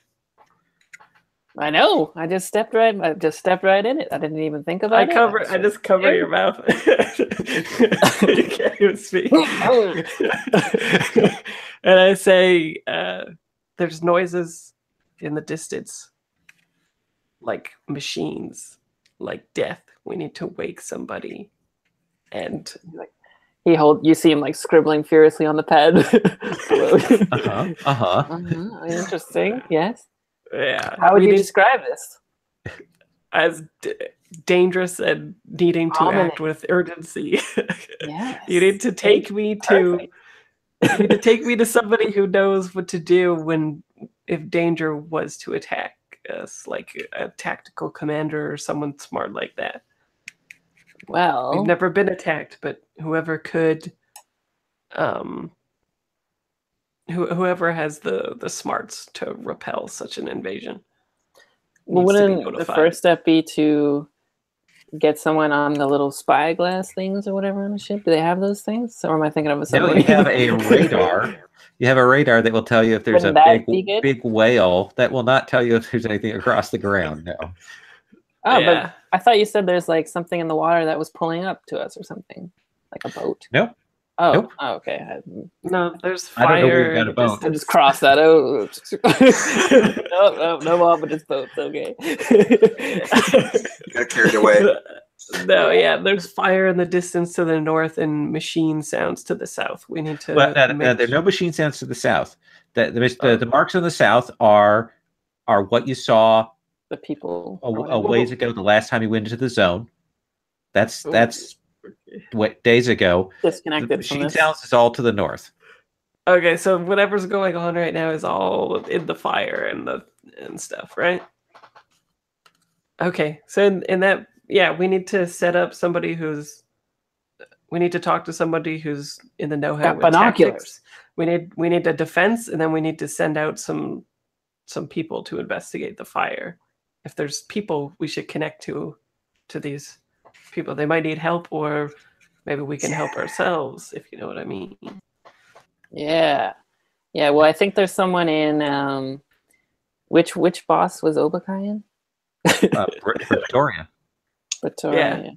Yeah. If they know the zone, then they'd be more likely to to do it. And Pretoria could then leverage this as getting on the inside too from the outs, right? If they do well with this, maybe. Yeah. I was thinking that she had binoculars. Okay. That's good too. Check it out, see what's going on. Let's go. I think you should go first. I'll see how you handle the situation. Yeah, great. Okay, so I guess we'll get Obi and then head to Pretoria. Okay, well, yeah, Obi lives. That's where his den is down that way.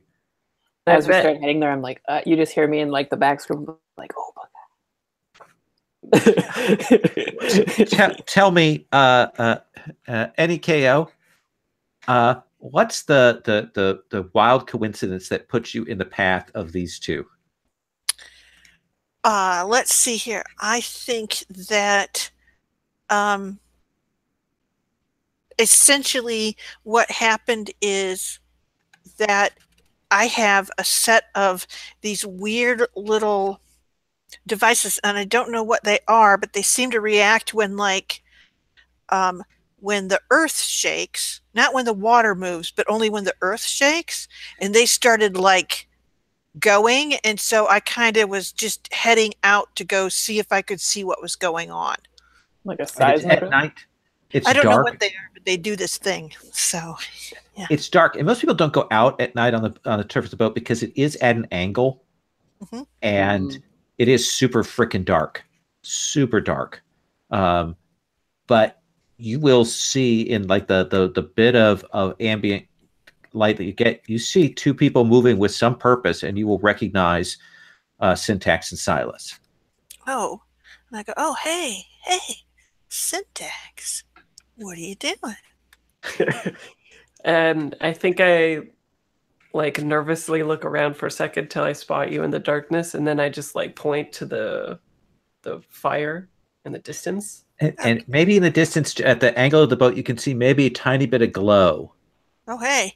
So there's something to see out there, huh? Something to get. Oh, I'm in on it then. When are we leaving? First, we need to get Obi. He'll protect us. And you just hear in the back, and so a destiny was set. Yeah, okay. And then, well, I'm sorry. We gotta let a boss know. So we'll let Pretoria know about this, and maybe they can curry some favor if we come back with something good. Okay. And so we cut down to Victoria's, sheet metal hut. She's got, her gang, her crew with her. They've got some rooms, things like that. And Obakaya, you're shook awake by another member of the gang, Bosco. Bosco's a frog guy. He looks human, but he's got the frog legs. And he's kind of squatted down next to you, and he'll say, Obakaya. What?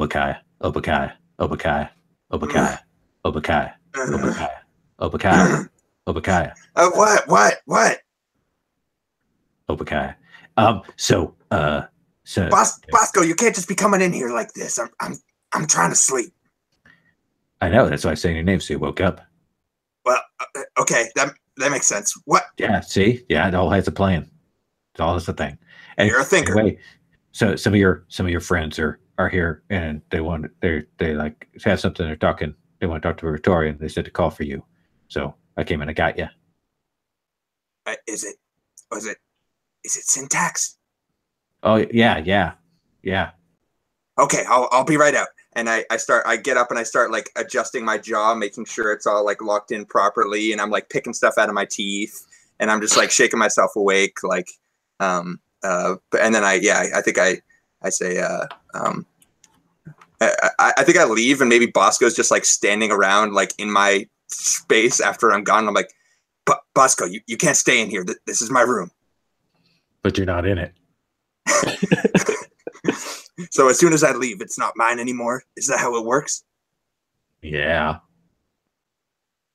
You got some learning to do, boy. We'll talk later. He lays down in your bed. Shit. And you come out, Brictoria. Again, we have a picture that you head up, but essentially, she's a smallish woman.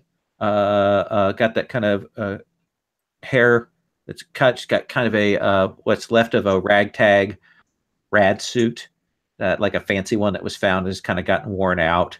She's got a big, essentially Gurkha knife, and she's like, "So, what is it exactly that you saw?" There's light in the distance, and you know as well as me, you've heard about what's out there or seen it. There's never any light. Where there's light, there's people. And where there's people, there's things to get. What kind of light is it? Like a lamp or power, or is the sun, or what? I don't know. What is it? It's not fire. The light is from burning. Okay, well, it's fire. And, so it might be a little bit of a gamble, I'll give you that, but it beats, this could be a thing that gets you out of the outs. And I'll back Syntax up. I'll go, listen, it shook the earth, whatever it was. And if there are people out there, it's our responsibility to find them and understand them. Have to He just like cross turns to Obakar quick, and he's like, and lo, he emerged from his dingy foul hovel. Yeah, he'll be a lot of out there. I just kind of cock my head at you. I think I don't understand at all what Silas is like doing all the time. Like he's like whispering about me all the time, just like what are you? And just like staring at you, and like sometimes he'll be like doing this, like elaborate, you know. Yeah. You'll have to get one of the walk across one of the walkways to get over across the water to get to the north. That's gonna be dangerous, especially as dark as it is out right now. And do you have a lamp or a flashlight? You're the one that's going to benefit from whatever we find. I came to you first. Okay, that should be something. I'm understanding this now. So you want me to back this operation? Yes. Victoria, Syntax has been all the way out into the zone. Okay, she knows. Are you interrupting me while I'm talking? Sorry. I've been 3 squares out. I know your rep. I know that you've taken Obakaya out, and that Obakaya has come back safe, and that you've taken other people out. So I don't doubt you, Syntax. But the tension is palpable. Let's make a deal. What kind of deal? I hope it benefits us as both. It will. I will give you some funds and some stuff. You go out there into the zone, find out what has happened out there. You don't tell anyone else about this. You haven't told anyone yet, right? Nope. No one will know. Okay. And I give an obvious look towards the chronicler who's writing everything down right now. Prove your worth. Yeah. Take the chronicler with you. That way we won't get in trouble later on. Smart. Whatever you bring back, artifact-wise, goods-wise, whatever, I want first pick.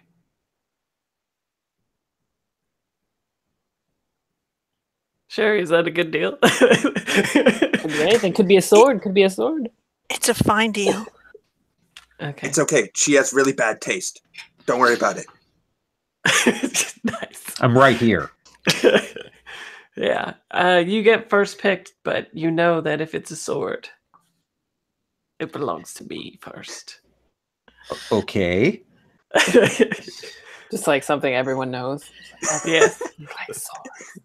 I mentioned at some point you actually had a sword, but it broke, and so that's like a well-known thing is that you were really upset about it. It's like somebody else was broken when that sword broke. It's like what would go up in the tavern.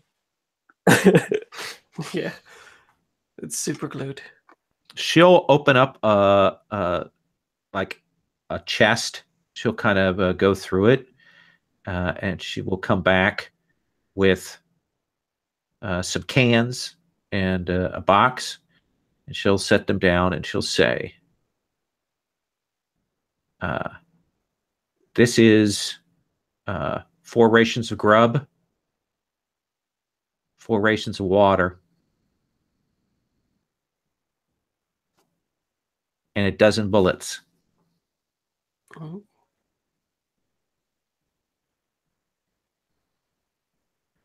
And she'll put on the table, here are 2 scrap pistols. Okay, calm down. Be cool. Be cool. I keep a steady face, and I said that seems more than fair. And I in a rare gesture, I go to shake her hand because I'm not about contact, but this is cool. Okay, she'll shake. She said, "These are," and she holds out these loops. They're these are, I don't know what they are, but when you break them, they will glow. They should give you enough light to help you walk by. They won't last very long. It's a generous offer. I think we'll both prosper. Get going now before anybody sees you. Yeah, and we'll steal into the night, and I bet it looks really cool in the mist. Is there any gear? You guys have a dozen bullets, and I'm going to give you the opportunity to divvy that out. Is there any gear that you guys want to buy with that dozen bullets? A rot suit for myself. I know they're not as good as the one I would make. Do you guys all have rot suits? Yeah, you gave me some bullets to get one the first I session. don't wear rot suits. Isn't that bad for you? It's probably really bad, but I mean, this is one of those cases where, as a character, I really want to not wear a rot suit, but it's probably just mechanically so bad that I should just do it anyways. But what do you think, Sherry? Is it a really bad idea? Because Obakai would he wants to welcome the zone, into him. No, I think that's one of the things we would have learned is there's certain kinds of things you can welcome, but the rot is pretty much the rot, Things start falling off, Obakai. That's awesome, man. But they also start growing as well. Not so much. Mostly fall off. Mostly, okay. I don't. I've already had enough parts of me fall off, and you fixed that kindly enough. So I will take your advice and purchase a rot suit. I will say, because I'm generous and because you can talk to her fixers here, 4 bullets for a rot suit. Okay. Most generous. Thank you, Lowell. Yeah, I'll do that as well. I'm wondering if I should also get a rifle or not, but I have the bow. Is 2 damage oh my god, incredible, or whatever? You got no arsenal. Yeah, they don't have any rifles to sell you. Yeah. Oh, yeah. Well, but... So, a bow's better than a rifle, and remember that if you're shooting, essentially you're throwing away money every time you shoot, whereas, yeah. A bow, yeah, I could get it back, maybe, if it doesn't break or whatever. Yeah, I like the image of Last of Us-ing people anyway. Yeah. The boss in the last game, whenever he would roll to shoot, he'd go, ka-ching! Nice.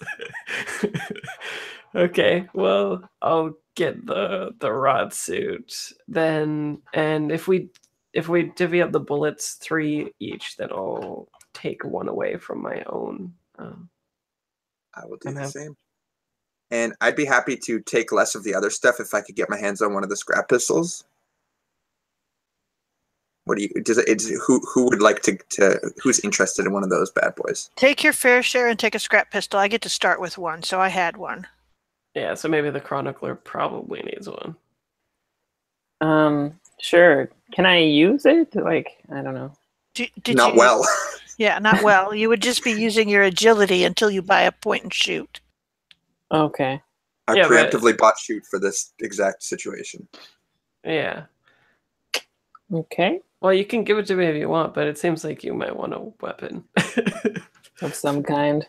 Yeah. Just pistol whip people. Yeah.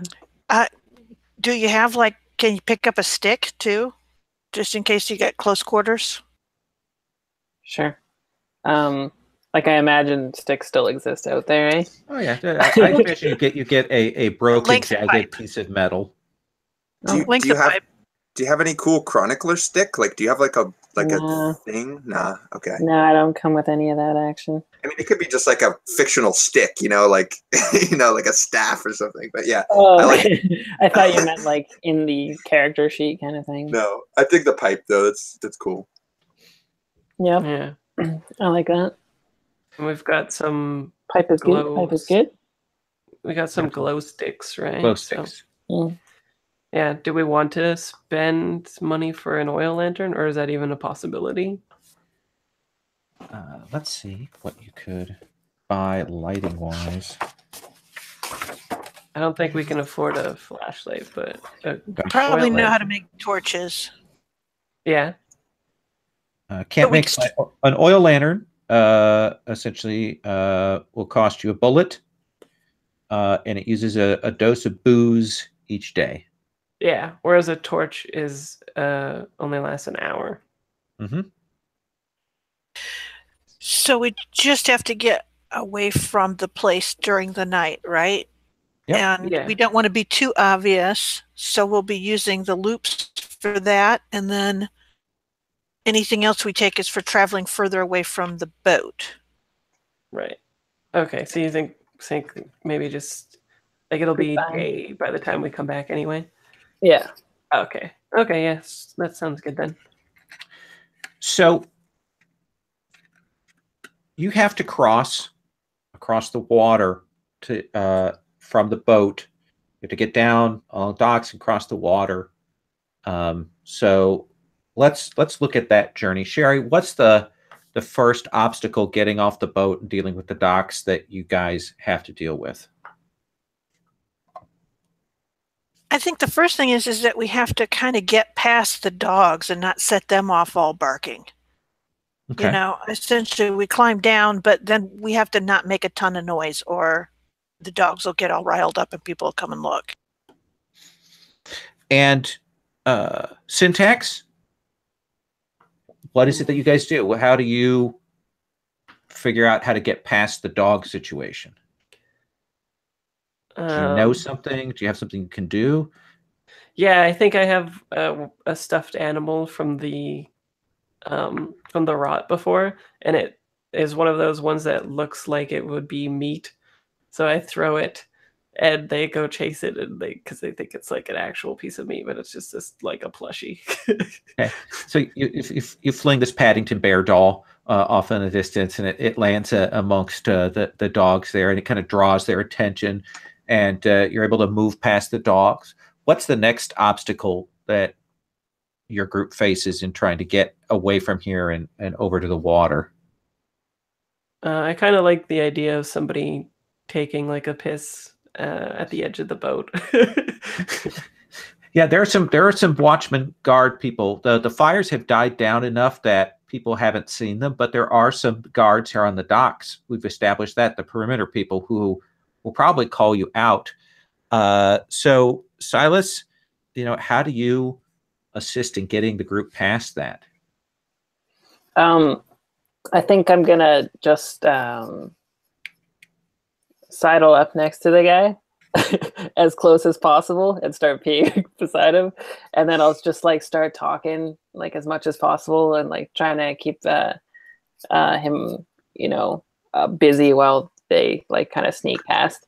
And I think most people just find my gregariousness kind of off-putting, and then add to that like the peeing in the next stall kind of thing. That's perfect. That is absolutely perfect because you walk up so casual and they're like, and then of course they don't want to engage you in conversation, and yet you engage them in conversation and yeah, just like love the glint of the moonlight on the water at night. Yeah, especially when I add to it that feeling, like just that feeling of being something greater than you are.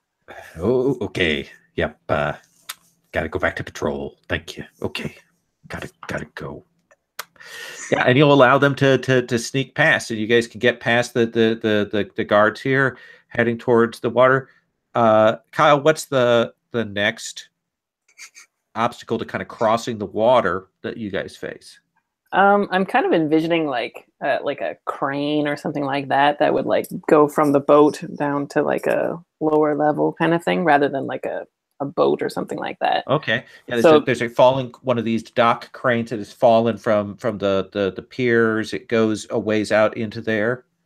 Yeah, and they might have just something you kind of like hook onto your belt and then you like run along it or something to like make sure you don't fall off kind of thing. So it's rusty, dangerous, and dark here at night. So tell me, Obakaya, how do you assist in getting past this challenge? Well, sorry, I'm just taking a look at my reptilian, what I might be able to do there. That I'm very strong and a capable climber, so I can sort of like crawl like along the side and around it, and like keep everybody stable. Like if I need to, kind of just like act as like a spotter, because it's just a lot easier for me to move down this thing. Oh, perfect. So, and you've got the strength to do it, so you can move along. The others are moving carefully, catching them if they slide at all. Guys doing this quietly. Except with my whispering, like the gravitas rests on his shoulders. You can see as he slings past. Moving across the cranes and then to the sort of the various fallen things and walkways. What's the last challenge to get across this water over to the other shore then, Matt? Quickly describe the walkways. Well, we know that at least part of it's a fallen crane. I imagine some of it's like bits of island we've got sticking up. Some of it must be, beached ships in the middle, that kind of thing. I mean, it's very haphazard. Right. Okay. At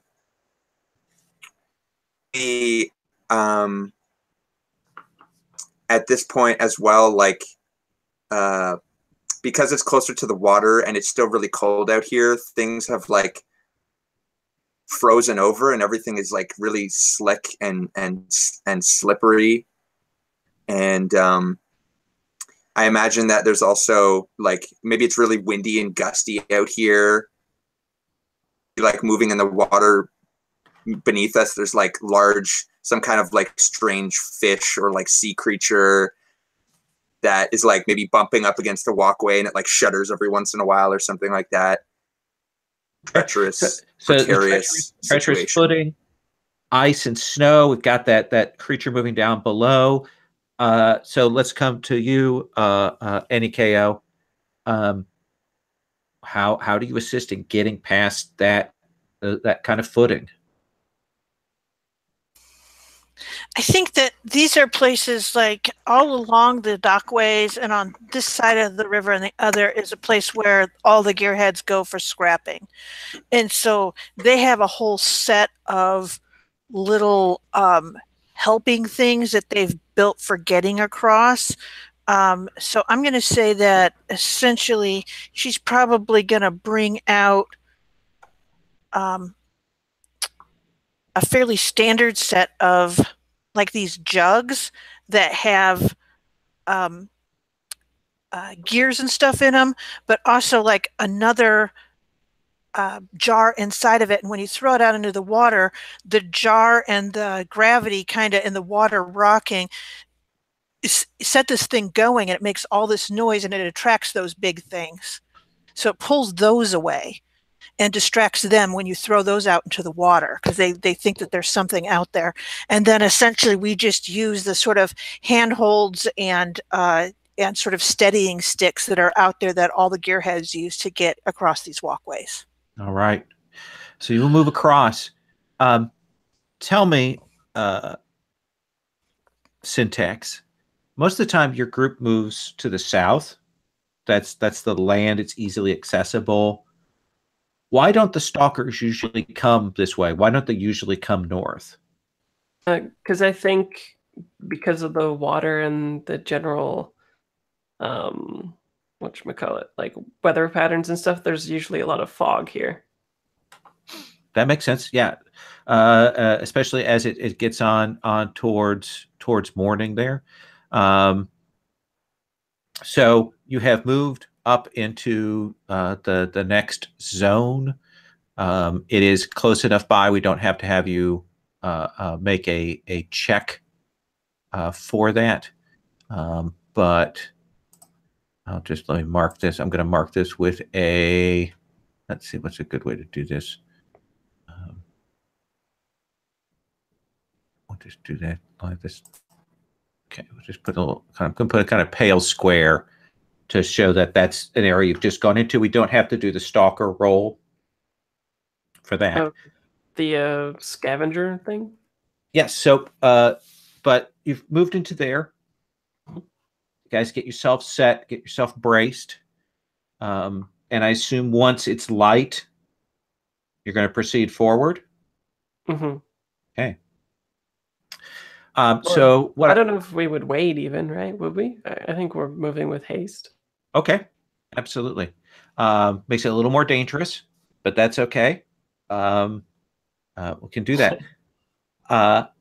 What I'd like you to do is, here's what we're going to do. I want to do this roll because it's your sort of key skill, and I want to show how it works tonight. We'll resolve that. We'll kind of talk about the zone where we're at. Then we'll do the close of business, and we'll do some roses and thorns, so we can get ourselves set. But I want to do this. So what happens here when you go into the zone? The chronicler, his demens is the boat and the arc and talking to people. That's he has the inspire, can maneuver things that way. This is where the stalker shines out in the zone, is these sort of hex exploration. And what you're going to do is you're going to roll your key skill, and the key skill for you is called Find the Path, right? Yep. Okay. And so what we do with that is you're going to roll that, and this is about you finding your way into the zone and spotting problems. Mm-hmm. So let's have you go ahead and make that roll. Okay. And is it the skill by itself, or is it still rooted in like agility? It is rooted in agility. Okay, so 5, 6, 7. I get 9 dice to this then. That's a lot. Do I still have this copy and pasted? Nope.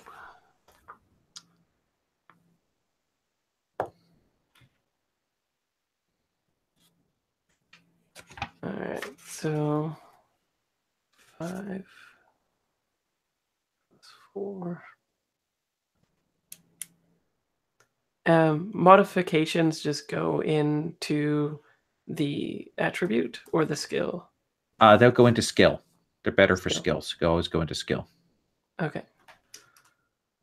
Oh, I guess I did it wrong. 5.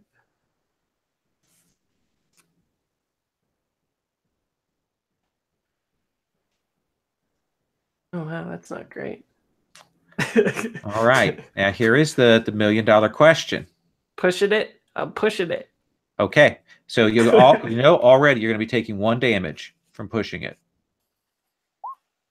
Wow. Putty and low hands. So you're going to take 2 agility damage. Okay, what does that mean? Fatigue up to? Yes. So 2. Okay. So that's going to reduce your effective agility until you get that taken care of. Okay. Because this is night, this is difficult. This is about you finding your way through this area. And the place that you guys come out to onto the land here, this zone that you're moving in, and I will go ahead and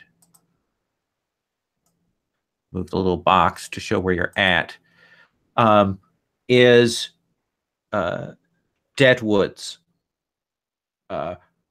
rotted trees, broken, scattered. There are some structures around, but because of the sort of chaotic nature of the landscape, it makes it much harder for you to keep an eye on things. But with your success, one of those successes, you will see tracks for a big beast around here. You would guess something carnivorous, could be a bitter beast or something larger. But with that success, you can move your group around away from where those tracks are at to avoid that particular danger. But you know that that's here. Now, you've got some extra successes there. And let me tell you what you can do with those extra successes. You could, if there's this artifact in the sector, you could find an artifact. You could find out what the general level of rot is in the sector. You could find a D6 bullets, a D6 rations of contaminated grub, a D6 rations of rot-free water, or it only takes half the time to move through the sector. Oh. Well, so half the time does that mechanically do? It doesn't matter much here, but sometimes there'll be time pressures where you want to move through fast. Yeah. Okay, well, I guess I need to find a sword. Need to find an artifact? A sword. So you want to find? You want to spend your It's not an artifact roll. I just need to tell you that in the last game, the first time I got this and I got to find an artifact, I literally found a can of soda. I almost killed Bull. I thought you were about to tell us you found a sword. I was like, no. That's it. All right. Okay. So, but I could find a sword. Yes. So, what's you find like a place here? What is the place that you find? Oh, it's an ominous shack where like maybe it was farmland and there's like those whatchamacallit, where they have the tools to skin animals with the things swaying on the top. That's always in horror movies. Oh yeah, there are meat hooks up here. Yeah. But there are also these sort of shallow graves out front. The thing is barely holding together. Inside, you'll find what it looks like a broken TV set. You know, the sort of the flat screens where somebody has like cut out pictures from magazines and taped it there to make like a little like image, like a painting. Like they must move them around, but there's nobody been here for years. They're all gone. You'll also find a stack of silver circles. You found these before. They're kind of shiny mirror-like things. This spindle of DVDs on one side, it has weird words and sometimes pictures, and the other side is kind of scratched up and shiny. That's useful scrap for you. And then there's a bottle, like a bottle that is kind of heavy, and it has this reddish liquid with bubbles in it inside, but it's very thick and viscous. Oh, like are you talking about shampoo or something? Do you drink it? No, probably not. So should I write anything For the DVDs? If you want to put it on your sheet, this is scrap. You might use it for something interesting. You might trade it to someone. Okay, so I just put scrap, right? I don't put DVD. Oh, no, you could write what it is. I always like to write down what it is. Oh, okay. I take a look over your shoulder and I say, throwing discs. I could kill someone with those. Yeah, great. Do you want to see? No, I think that this will be useful for trading, not for death. But I appreciate where your head's at. Trading death. So I have DVDs and I have a bottle of solution of some kind. Yes. All right. The other thing you will find here is that there is a mask, like a sort of bone-colored face mask, has some holes in it, some eyes. It's very plain.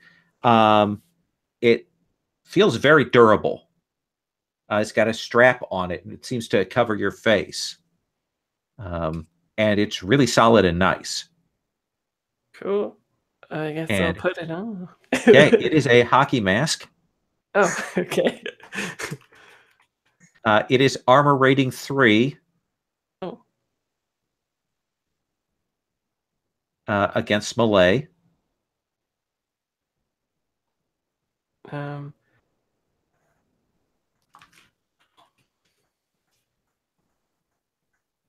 And it is +1 because it's scary looking. Oh. +1 to manipulate, intimidate, and dominate. Okay. Ooh. That is your artifact. Cool. It was that or a carton of cigarettes, and I went with the hockey mask. Thank you. And so I guess it's a basic item? It's a light item, actually. Oh, light. Cool. And so I just put rating 3 of 3, I guess, right? Yep. So eventually it might take damage, and then the armor rating will get reduced, but it can be repaired. Cool.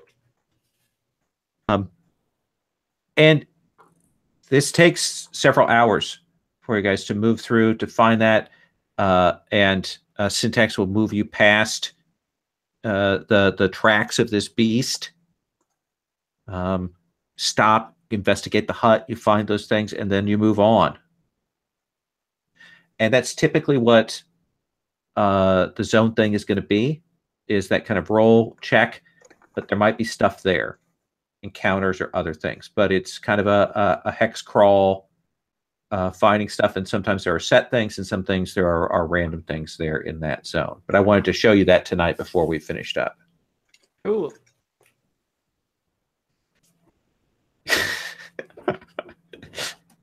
Kyle is text narrating the voiceover for the game in a serious way, not in a TV. Well, I just wanted to put stuff that I was writing down, and I didn't want to harass people and always interrupt people. So Kyle is chronicling. This is the work of Silas. So what I want to do now is we're going to stop there.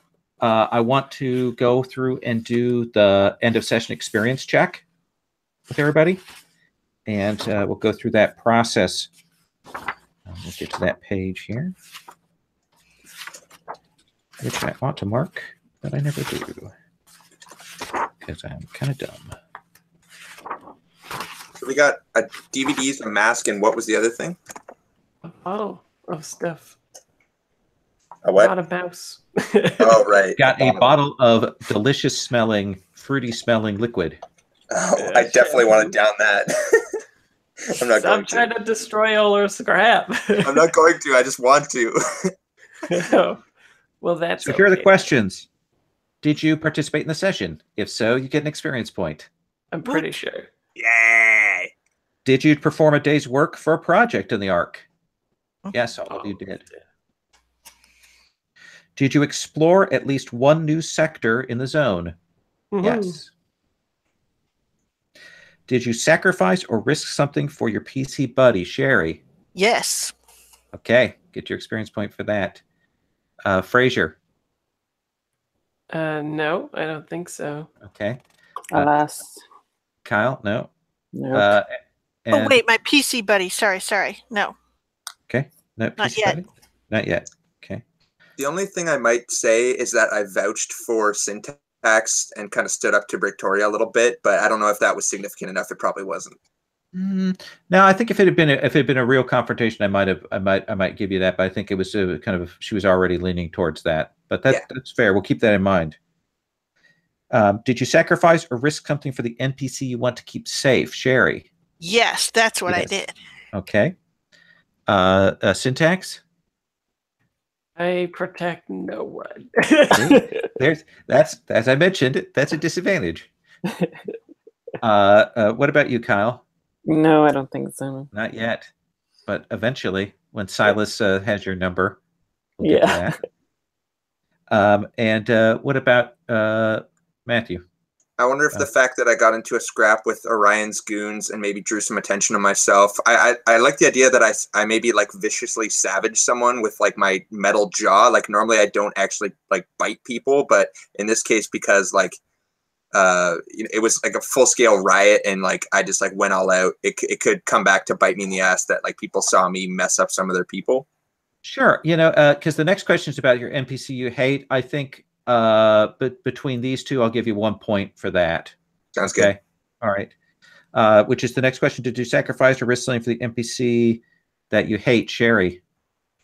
Oh, I would love to get Devin, but he was all in Silas's face this time. So, Frazier? No, I did not encounter Jonats. Okay. And but definitely Silas risks something to mess with your enemy. I think so, yeah. I think I'm very much on the radar now. And finally, did you sacrifice or risk something to reach your big dream? Anybody? Kind of don't think so yet. No. I pushed myself to look for a sword. Did you sacrifice or risk?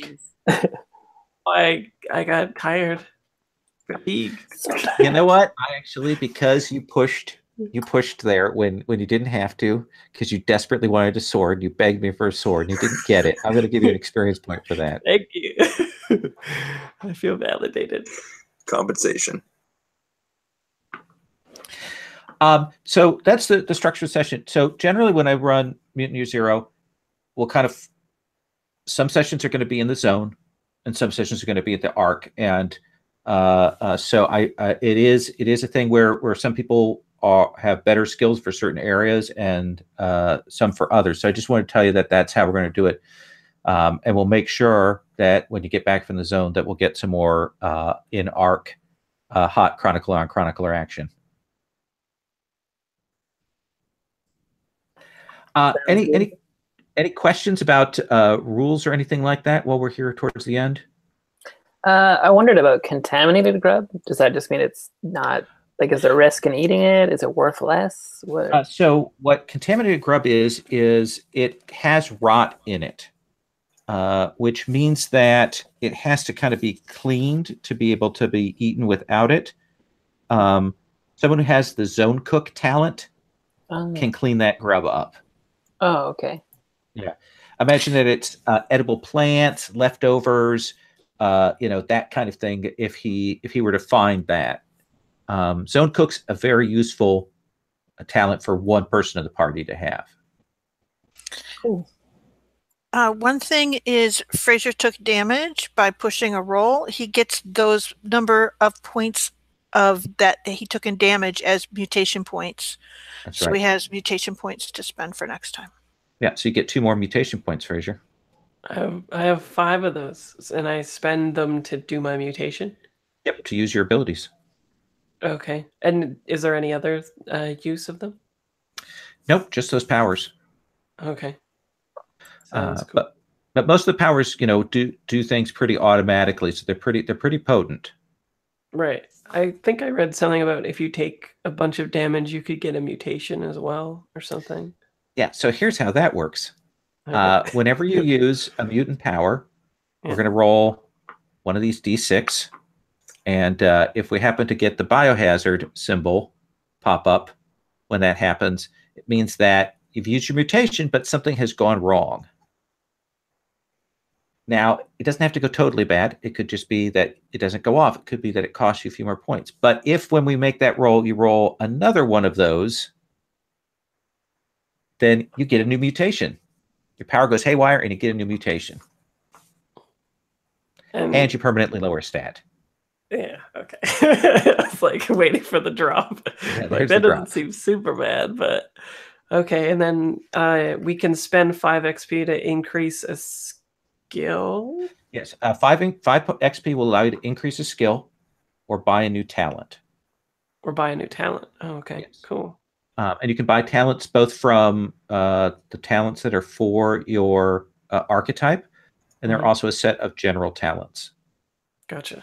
I believe all of the talent stuff, I think, is in the folder. I think I put a PDF of that material there. Yeah. Cool. Any other questions? Okay. Well, I think that's where we'll stop since we're hitting my 10:30 limit here. If you have questions in between or things you definitely want to see next time, feel free to send me a note between, or we can talk about that at the beginning of the session. I will try to get pictures up for the various NPCs that we established tonight, new ones, and we'll get those on the table. Seem cool? Yep. Okay, I'm going to stop the recording.